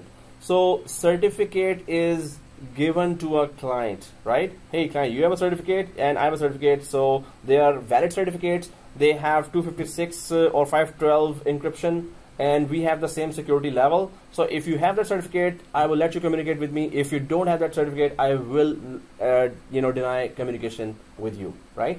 So both sides must have a security communication going on, right? And security, what is chain? Chain means that if you have a certificate there that has been given by server 1, so server 1 took this certificate. Suppose you bought that certificate from GoDaddy.com. So the certificate chain will show that, oh, this is originally bought from GoDaddy.com. It is being hosted on server 1 and it is being seen on the client 01 machine right now. So the chain will show that, yes, it is the proper authentication going on. It is from the proper sources the certificate is coming from. So I can trust this to connect with the server. I can trust the server to be, it's also called route, right? So DNSSEC requires trust anchors to be configured on all DNS servers participating in DNSSEC. Now again, what is trust anchor, or how does it look like? Now when we configure DNSSEC, you're gonna say it's a big mess. So we see very clean, neat and clean records here. And when we configure DNSSEC, it will be like as if we have just thrown toys all around the room, or thrown something all around the room, and it's like, whoa, where's what? Who's what here? But that's why, in order to be comfortable in introducing this to the company, you have to really test it really good, because once you put that there, you can remove it right away. But how does it really work? How do you control that? Especially if this DNS goes down and you have to recover the information. Encrypted information, recovery of that information is always much tougher than the normal information, right? So now guys, let's just try to check that, because I was saying that when you actually do that, you will realize that, oh, whoa, what is this? Normally what happens is that if you go to server 20, just to show what do we mean by that. So see this is a very neat and clean screen here, right? A records, MX records, right? We see a very neat and clean screen. So right click that, let's secure our zone right now. So if we talk about security, right click here and see this DNSSEC and sign this zone. Do you want us to take a snapshot? No, we can remove it and it's gonna go back to this. It's gonna decrypt everything and it's gonna remove the whole public key, private keys from there. But when we go through that, there will be so much terminology that you could just put the two hands like this and go ahead and scream. So it's okay to panic at that time, right? So it's like, ah! Okay, so sign the zone. So let's go to DNSSEC. We just want to convert it to a secure, these records will be secured by the DNS server itself with the help of DNSSEC or security, DNS security. So sign the zone. When you click that sign the zone, now DNS security extensions, it says domain name system security extensions is a suite of extensions that add security to who? To the DNS protocol. DNS protocol, port 53. What does it do? It just resolves names to IP and IP to names. So for the whole protocol, it provides security, right? So specifically, DNSSEC provides origin authority, data integrity, and authenticated denial of existence. We did talk about some of these security mechanisms in VPN as well. So origin authority, anyone can tell me what does that mean? Origin authority. Isn't that the guy that is the Origin. Oh, that's Is sender is genuine or not? Genuine DNS server. So is it the DNS server that I was supposed to communicate to?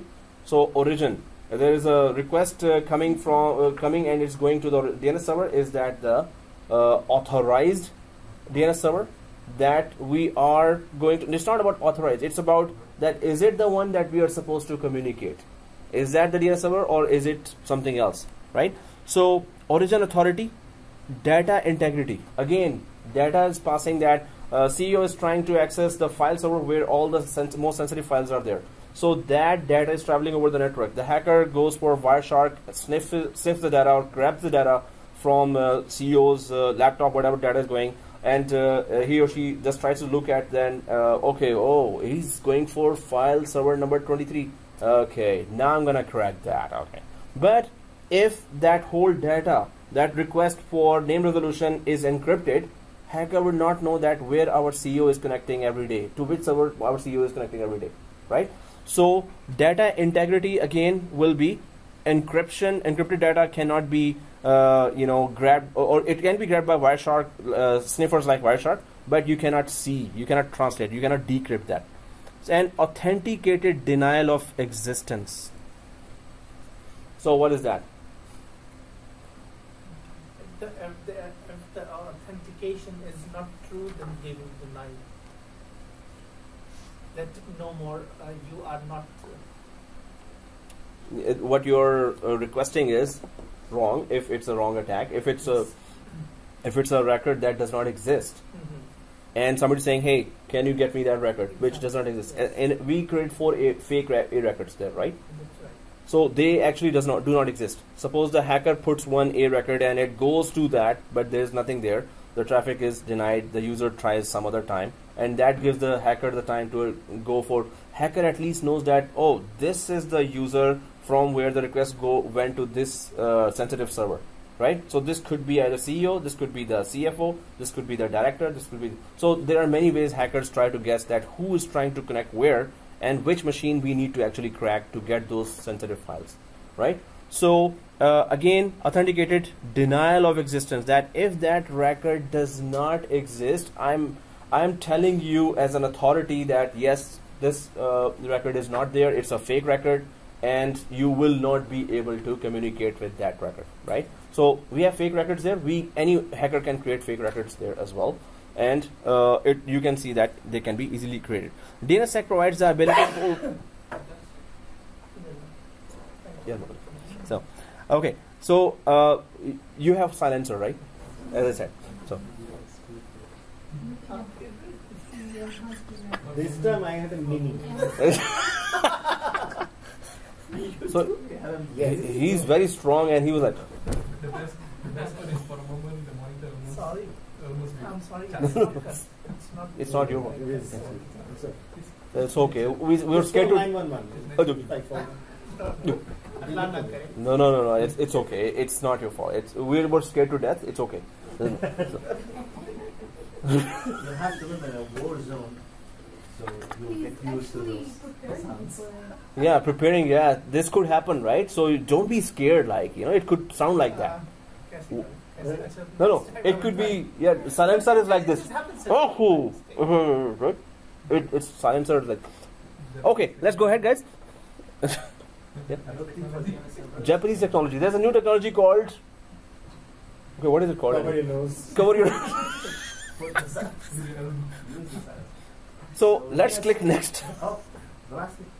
Oh, so what is that? DNSSEC provides the ability for DNS servers and resolvers to trust DNS responses by using digital signatures for validation. This digital signature.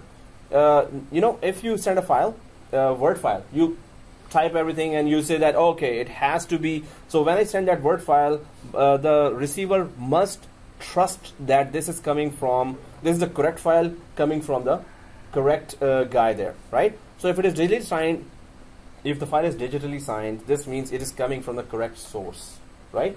So how do we digitally sign a document? We just use a certificate, local certificate, self-signed certificate, and then we attach it with the file as the security mechanism with the file, and then we can send the file so other guy can know that it is digitally signed. And I did that lab for digital signing that what's a Word file as well. how do you digitally sign a file? You just need a certificate to do that. So this is just saying that DNSSEC provides the ability for DNS servers and resolvers to trust DNS responses by using digital signatures for validation. So digital signature just means that yes, there is some extra information in the header in the packets that this is coming from the legit server, the correct server that has the certificate installed with it, right? That has a certificate that with the help of which it signed that. So public key, private key cannot be used without a certificate. Certificate file has to be there, right? So digital signature just means that it has been properly signed. Just like if you have drivers downloaded from Microsoft or drivers downloaded from some hardware vendor, so you have to make sure that it is digitally signed drivers, right? So digital sign. Whenever you talk about digital signing, always think there's a certificate involved, which is just a very small file. Normally, those certificate files are inside the server as well. They are self-signed certificate files, but better go and purchase those files from GoDaddy.com or digisearch.com for more sensitive servers. This DNSSEC is one of the most sensitive servers, one of the most. So go ahead and we should, in production environment, we would be, if you go for DNS security on that level, in the bank I was there, they did not DNSSEC that because they had perimeter security very good, they had very good software, they had end-to-end security per computer. So they invested a lot on security, so they did not go for DNSSEC there. In other contracts, when I connect to their DNS servers, I have yet to see. I haven't connected to any military establishment there or any very security sensitive company.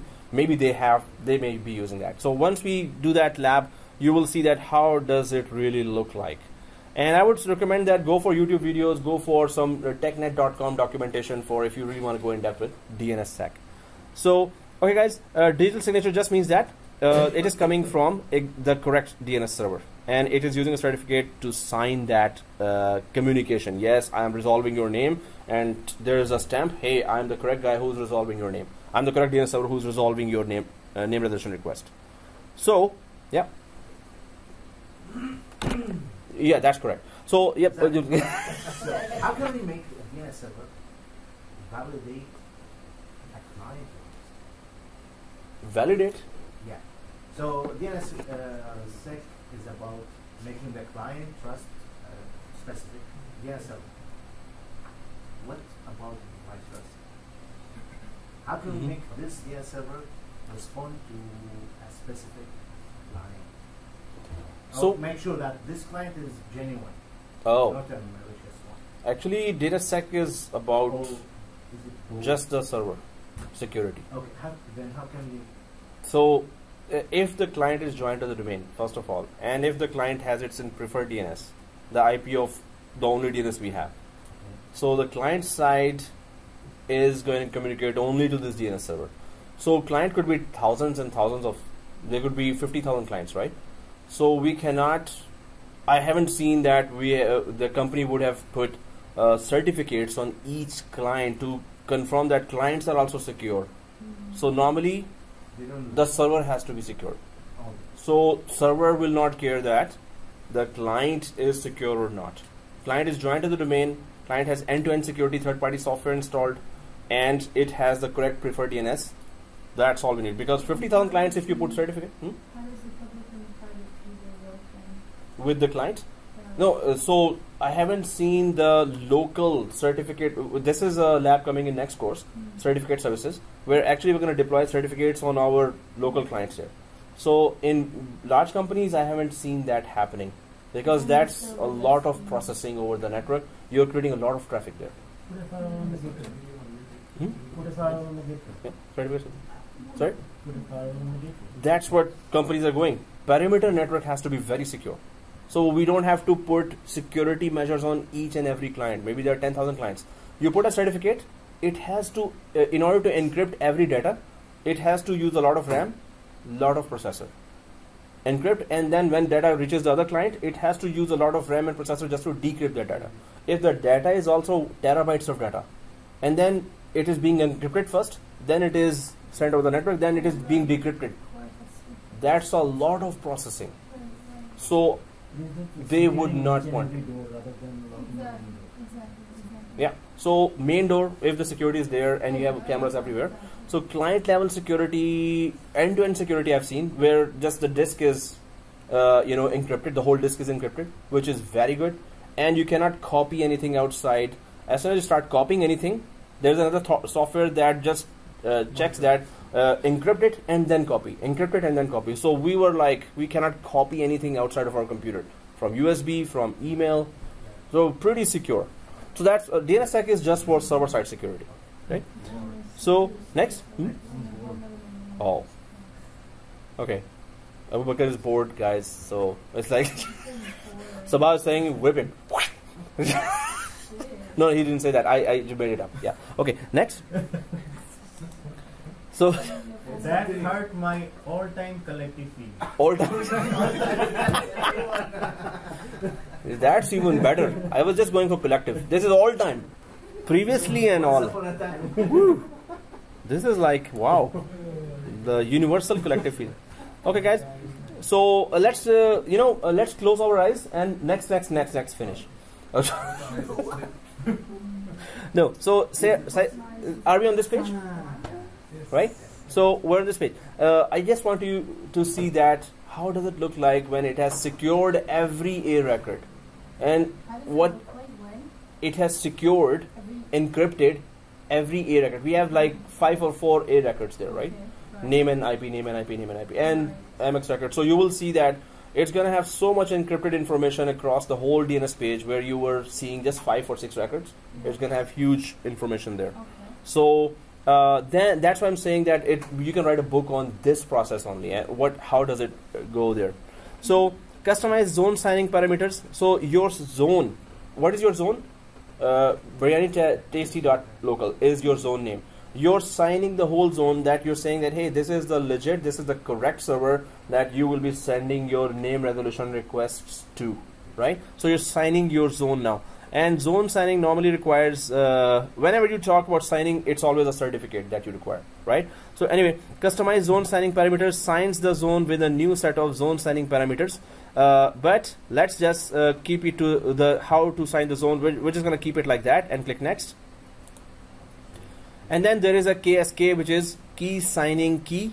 A KSK is an authentication key used to sign other keys. So it's going to give public key private key combination to the clients, to the server. Server is supposed to have the private key. Clients when they are sending the request, that would be encrypted and server will be decrypting that information. But those keys have to be created from some key, right? So that always is created one major key, one basic key, and from that a copy of keys are given to whoever is connecting on the client and server side, right? So KSK is that. Let's click next. Who generated Yo. that? Sorry. Yeah, this process, this DNSSEC will generate that main key. And when we install the ADCS, which is Active Directory Certificate Services, which is very important for every company, so you will see that we're going to generate a key there, and we're going to start delivering certificates to all the users and computers.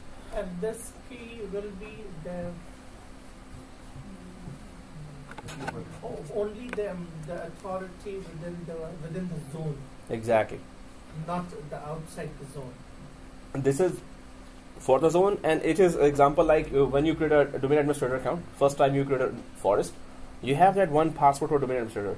When you log into that password, then now you can start creating so many other things. You can create more passwords with that one password. When you log into that username with the password, then you can create new users and passwords for those users. New users, passwords. So there's a key that will help create a lot of keys that will be used later to sign a zone, to sign the request, to sign the DNS response, everything.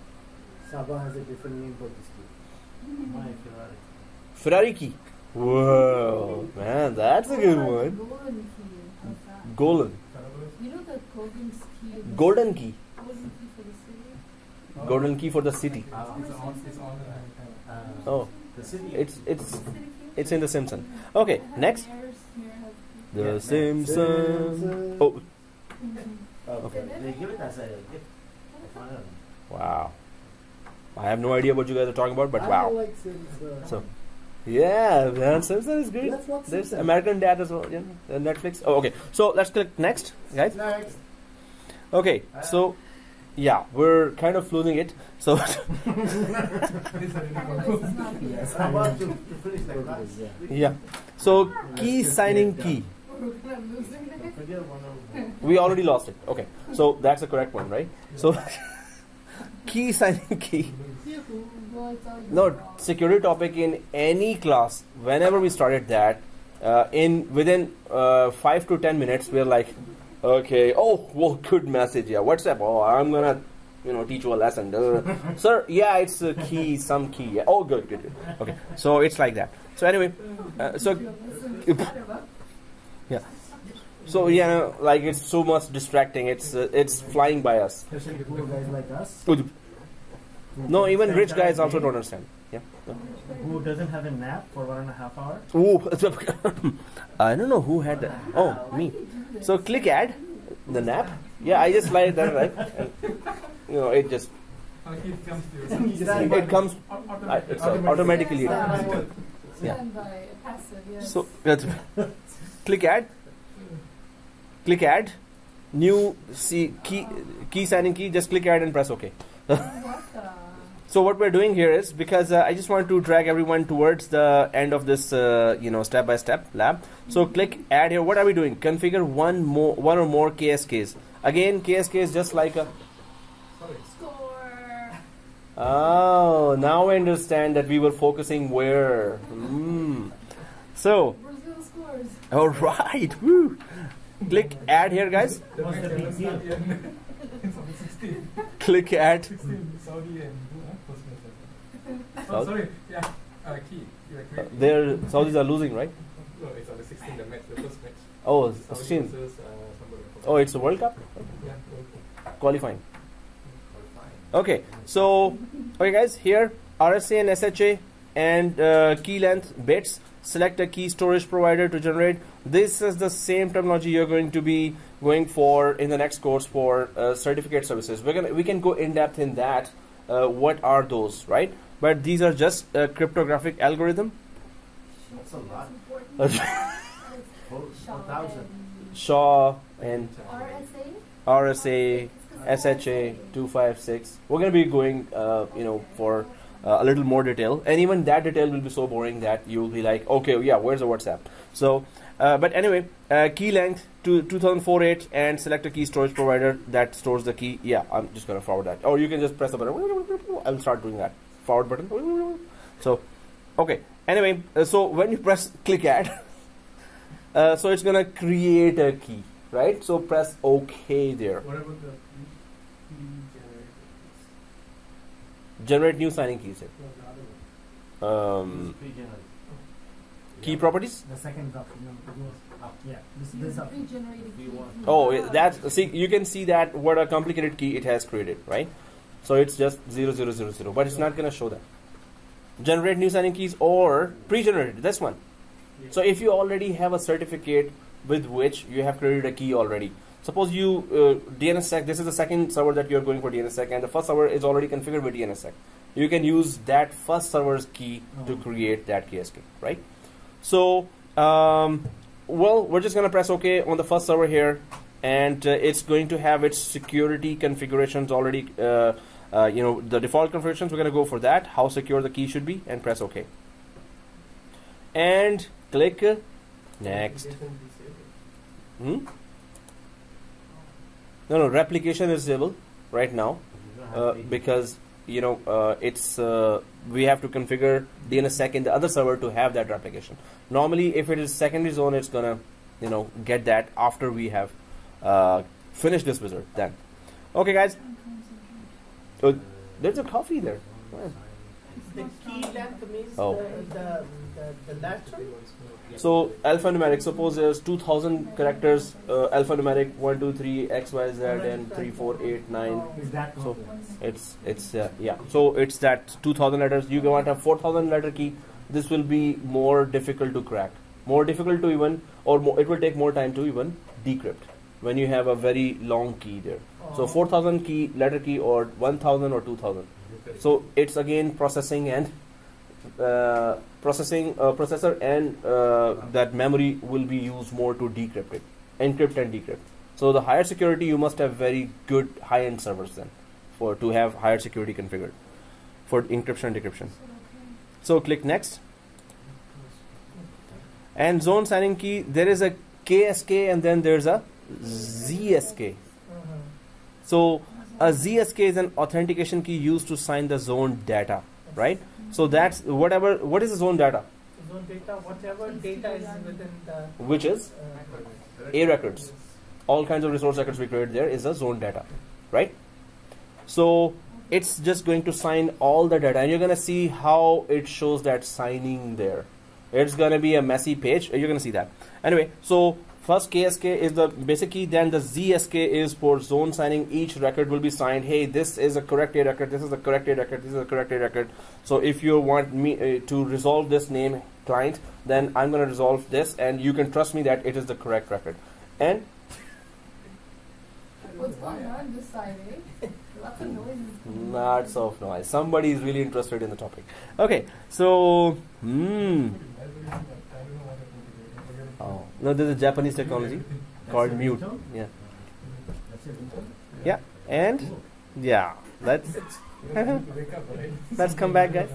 Let's come back, guys. I know it's boring topic, but let's come back. Oh, okay, back. So next, and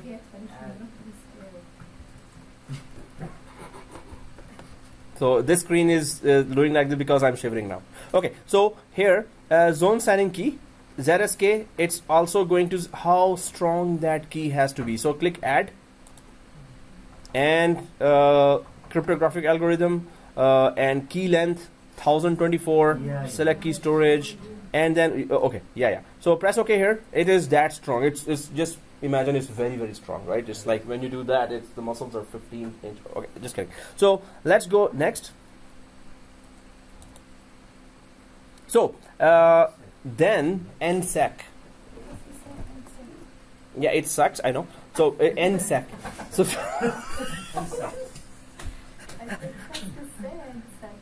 yeah, NSEC. Okay. So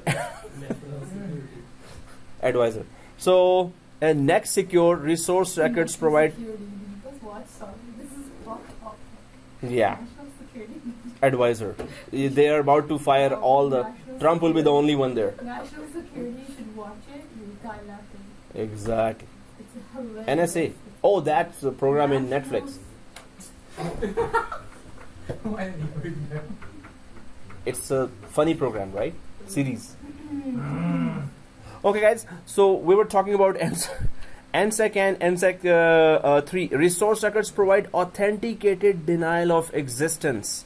So they are authenticating if this record, a record that we are talking about, does exist. But what you're trying to ask me, I have the authority to say that this record. Suppose some kind of saying it's server 33. I want to connect server 33.binary.tsc.local. So that record does not exist as a signed record, right?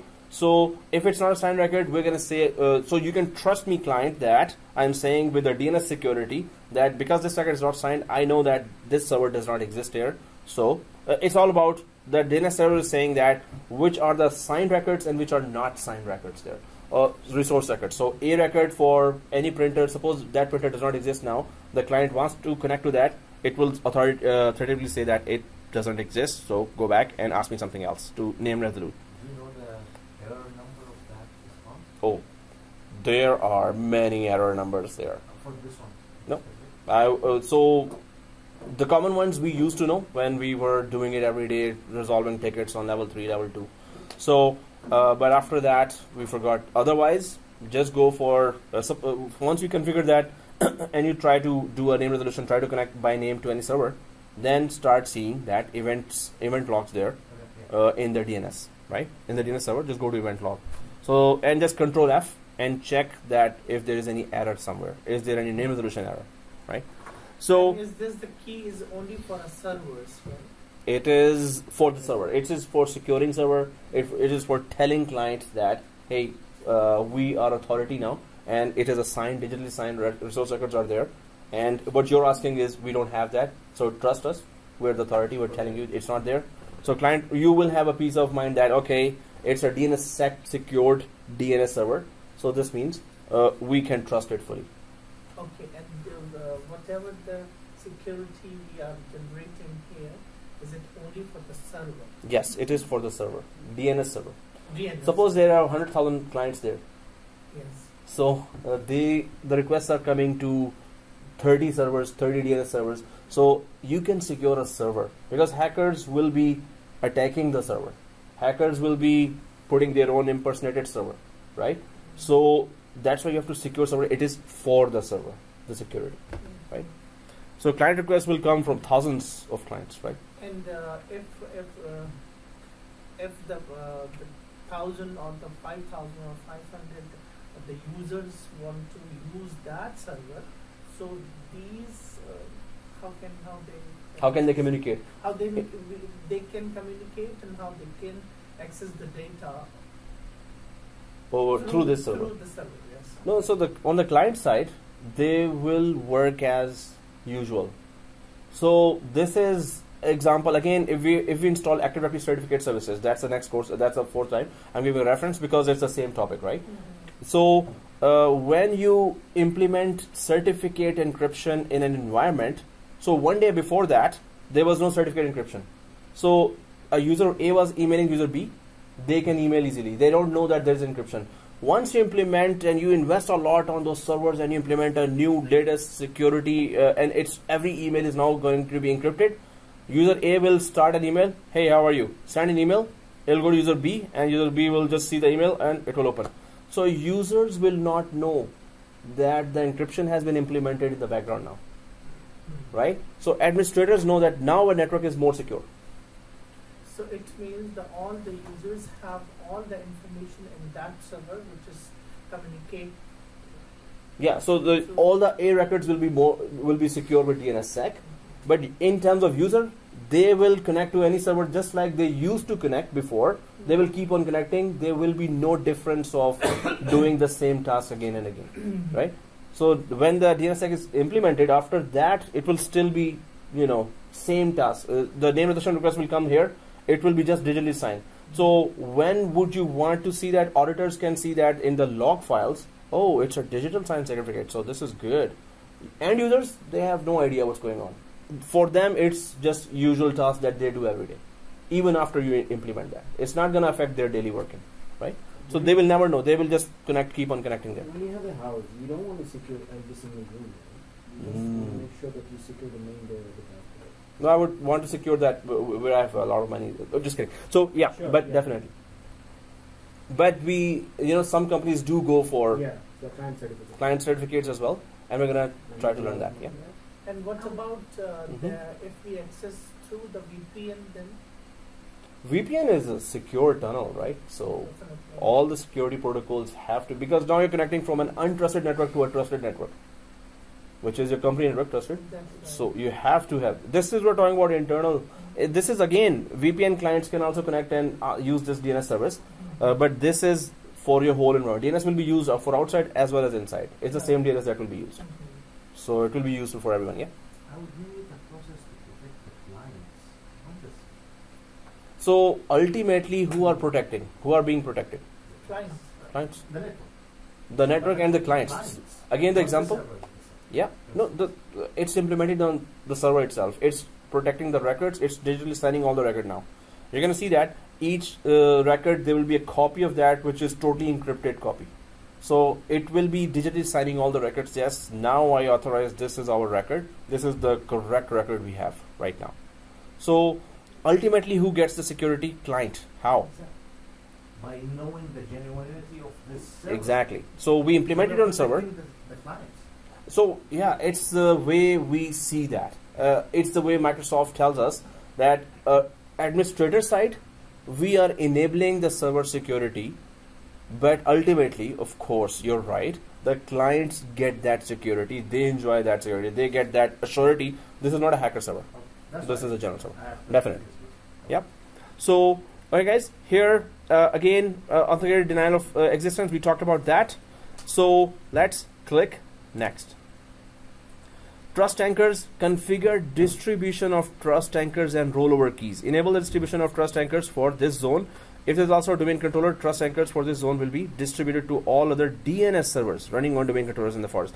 If this DNS server is not a domain controller, a trust anchor for this zone will be added only to the local trust anchor store. So there is a folder, there is an area where you can just put those trust anchors. Trust anchors do what? They offer that public key. Yeah, they store the key, they offer the public key with which the client use that public key. Okay, and this is a request, and the private DNS server sees that request. Okay, yes, this is coming from our client, and I need to just decrypt it and open that and let the name resolution happen.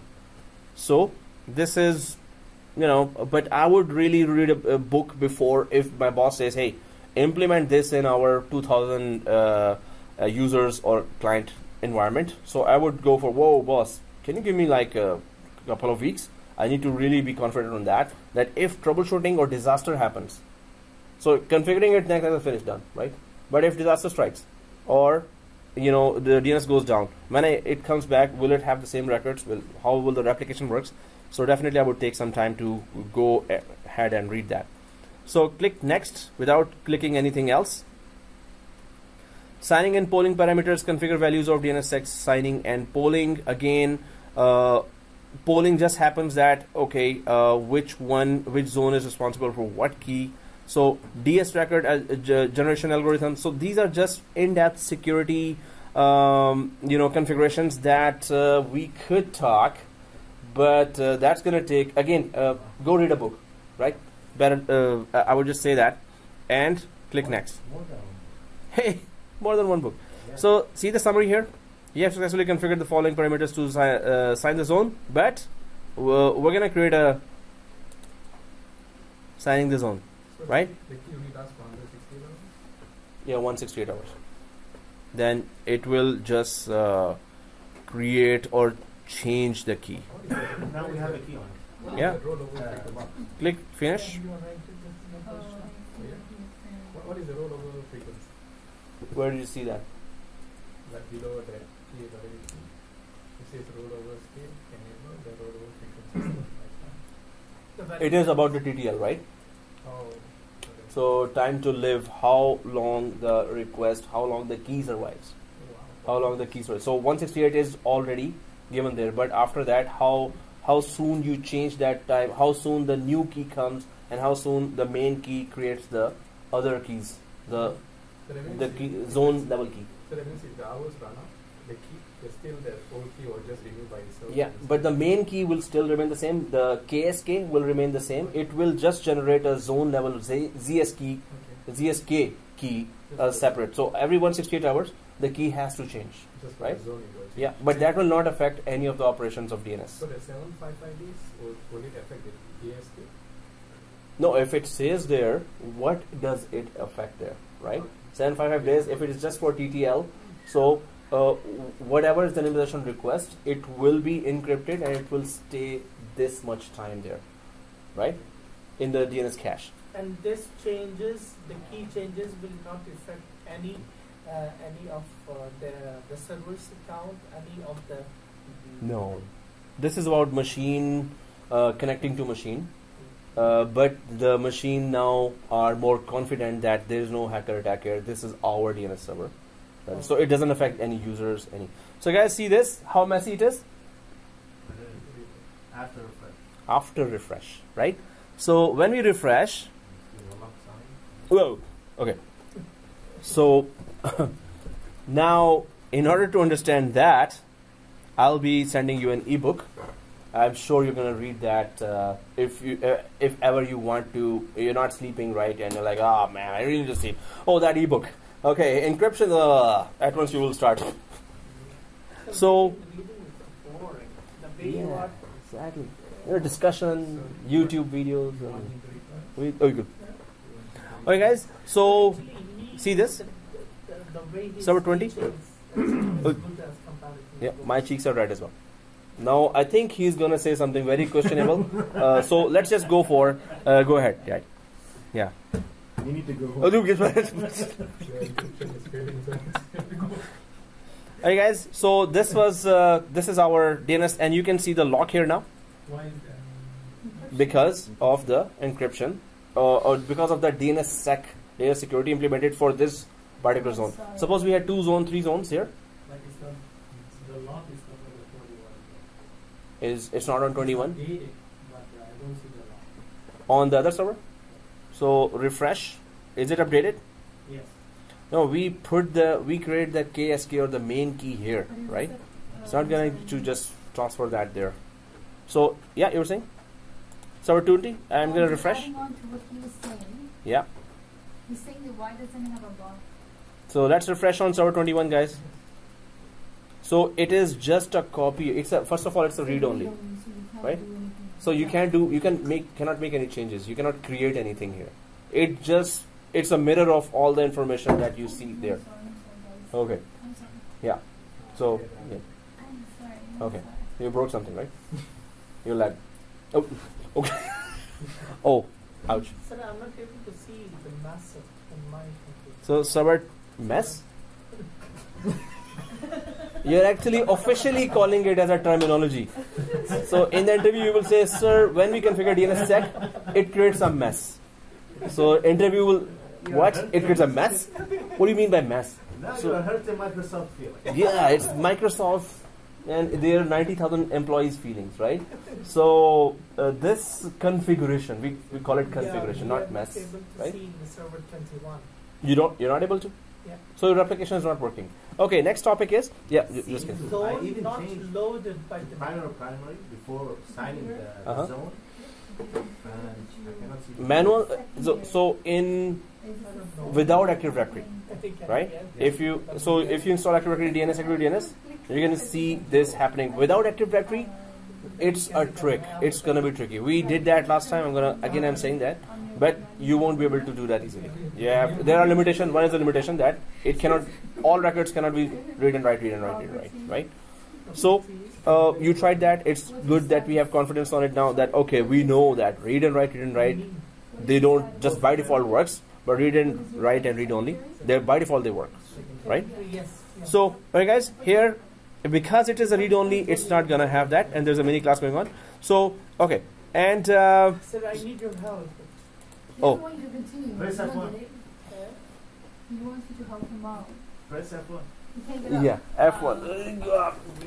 What? Alternate F1? What did you say? Sir, F1. F1 F1 or You don't know that? F1? For help. F5 to Oh. refresh. It's not like alternate F1? No. That helps a F1 lot. function one. Yeah, function one for help. If you're sleeping and tired, F5. That's not gonna work now. This is that's 9:15 now. Not gonna work. Yeah, it just happens to be that way. The internal clock is registered that way. That's even not registering. Something wrong with it. Why would it? You know what? When we talk, our joke around, our joke should be NIT. That way you understand. He's drooling. I know, you're gonna drool. Stop it, Jazz. Keep it simple. No, Let's talk about food. cross आ रहा है वो इसमें भी Simple. one or two I'm days. thinking something spicy because all day I didn't have nothing spicy. OMG, my god. कोई step नहीं miss जो application कहाँ कौन सी चीज ऐड नहीं की लेकिन I always follow your instructions. बहुत सारे स्टेप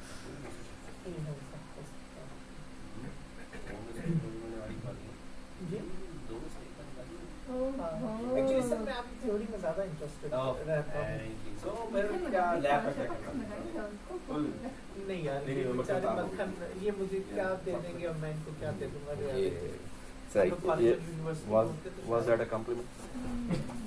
Okay. बोलते कि भाई असाइनमेंट में sir Okay, guys. So how do you remove that? Unsign. Go ahead and remove that in next 2 minutes. Remove what? I was talking about This, as we call in terminology, configuration. This configuration. Yeah. Successful unsigned. No. How do you remove that? Yeah. So right click there. Go there. It can export the options in 2 minutes. Remove that. Unassigned the zone. Yeah, remember. Oh, just to do that, configure it. Remove. Uh, Done. so, do you see those same 5 records there again? Yeah. This folder or one of Do you? these it's shown has Done? one or more Done? properties she's Was- open, the operation cannot continue. You cannot unsign. Cancel Oh, this. you're. There you go. Yeah. So, see this? We can just right click and go for DNSSEC, and there is Can you check properties before that? Okay. I missed that. Next. properties. It's the same thing that we configured there. So ZSK, next NSEC, trust anchor, enable distribution to other DNS servers, and advanced. It's exactly the same pages. Very simple. So you're doing it on So where read and write happens. Read only will not let us do that, right? So right click, DNSSEC, and unsign the zone. Exactly. What he meant was you said right. Yeah. So click next and click finish. And refresh. You're back to your own zones, right? Your source record. There's a mini class going on there. Yeah. So, I'm talking oh, about the cloud. Yes, I'm talking about the cloud. That she's interested that I have 1, 2, 3. oh, you're gathering the people. Yeah. Yeah. Okay. you before. Oh, Because cloud is you did very not convince me. important. Huh?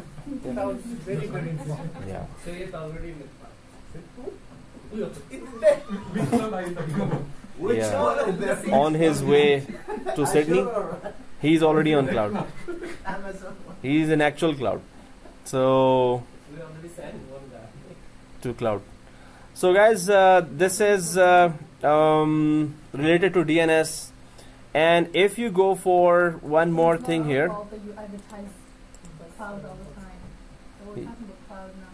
Oh, yeah, I just say 1 or 2 sentences and then I expect that we can go back to the topic. So here guys, one more thing to say before we start a new topic. No. So, yeah. I'll unleash this guy. I'll unleash this guy. Okay, biryani task. Oh, biryani tasty here. So, okay, so properties and okay. So guys, one more thing here. I'm not even in a state to react. Okay. Wow. It's like right now, zombie is gonna eat us. Standby. Yeah, stand by. So guys, what is aging? Right? We're all You see all the white hair all coming out? White hair. Oh, okay. So I'll just cover my white hair, and now I'm gonna ask what is aging, right? So click aging here. So it says scavenge stale resource records. What is scavenging? Scavenge, like search. It's kind of search and destroy, seek and destroy, right? So what happens is that whatever stale records, what is a stale record? Stale. Scale. What is a stale record? STEA. No, not stale. Stale. Stale is like idle. Scale. A record that has not been used, has not been contacted. So there is a suppose there are client machines there that has an A record, client 01, client 02, client 03. But after 6 months, you actually shifted them to another building. Now those stale records or A records are still there, but there is no machine in the background to go to. So those A records, suppose you disjoin them from domain, the A records should be gone automatically from DNS. But in large environments, you will see that there are hundreds of machines which were joined to domain like 4 or 5 years ago, and 1 or 2 years ago they were shifted, or it was maybe there was maintenance going on. They just disconnected it without disjoining it from domain and put it to maintenance. Then they discovered, oh, it's gone, it's not working. So let me just give you a new machine. So that A record still stays there, and we were asked always after 6 months or 1 year, hey, there are so many stale records there, so can you ping against all those suspected records and then check with those guys and then go ahead and delete that record, because this setting is not working as it's supposed to. It's supposed to check that which records are stale, which haven't been accessed. There is no physical machine against that record. It should delete that after 7 days.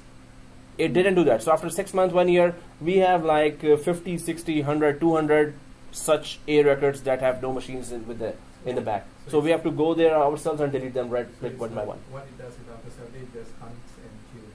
It tries to check the stale records, mark them, and then after further 7 days, then it deletes them. How would they check them?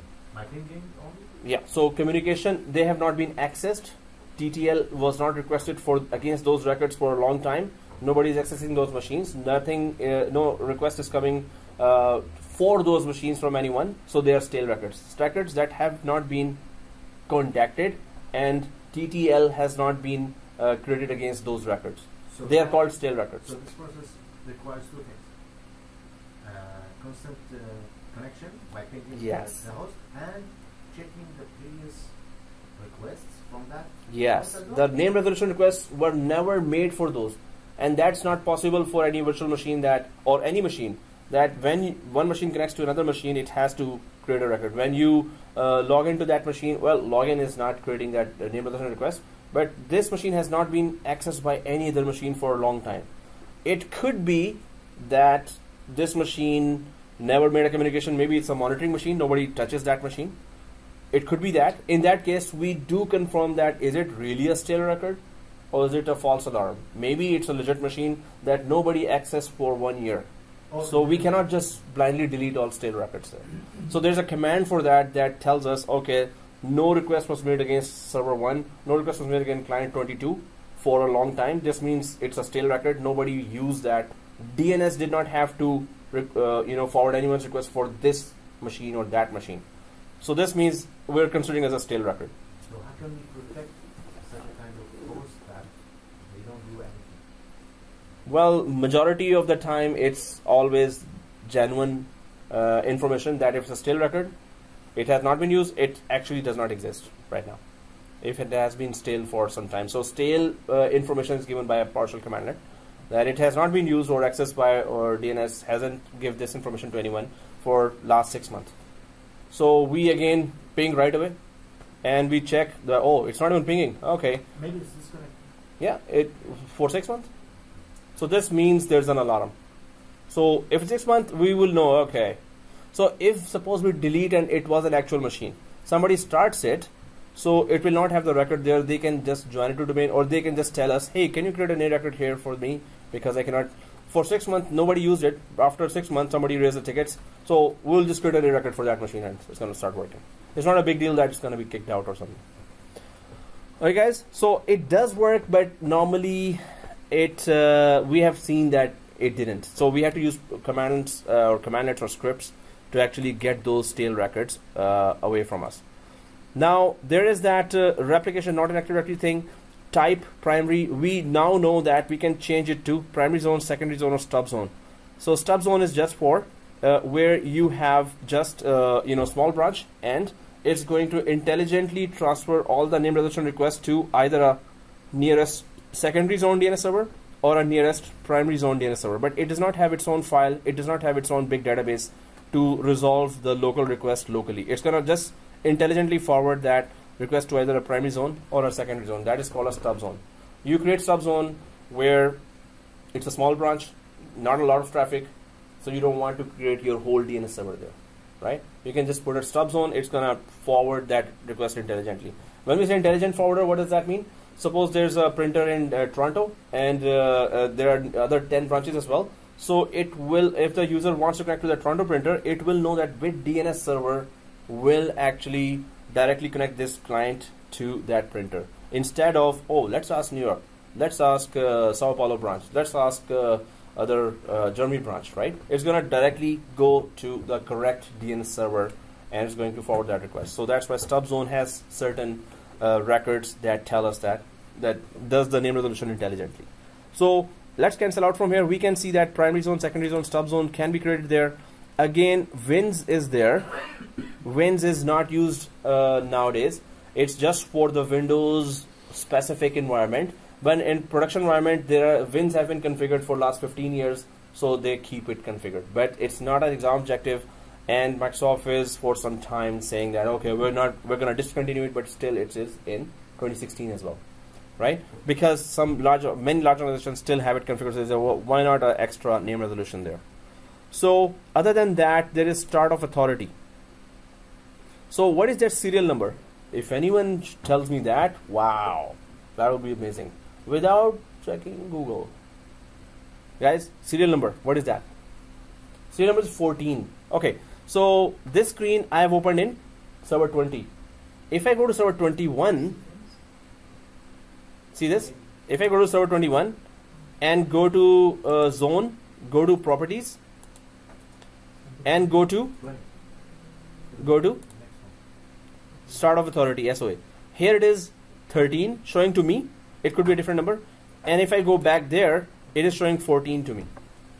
With this serial number, DNS track, if you have made any modification on any DNS server, suppose you created an A record, it will increment its number.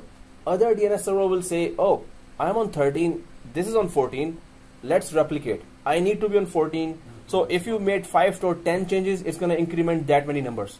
So this means that many more changes have been done on one DNS server, and second DNS server has to replicate all those changes. Because the second DNS server's this number is much less. This means replication did not occur between the two. The two DNS servers have to be on the same numbers. If they are not, you should be concerned about that, right? So numbers show how many modifications have been happening, and replication must occur. If it's not occurring, you need to troubleshoot right away. That why the other one is on 13 and this is on 14. Other one must be on 14 as well. So what's happening? The modification means steps.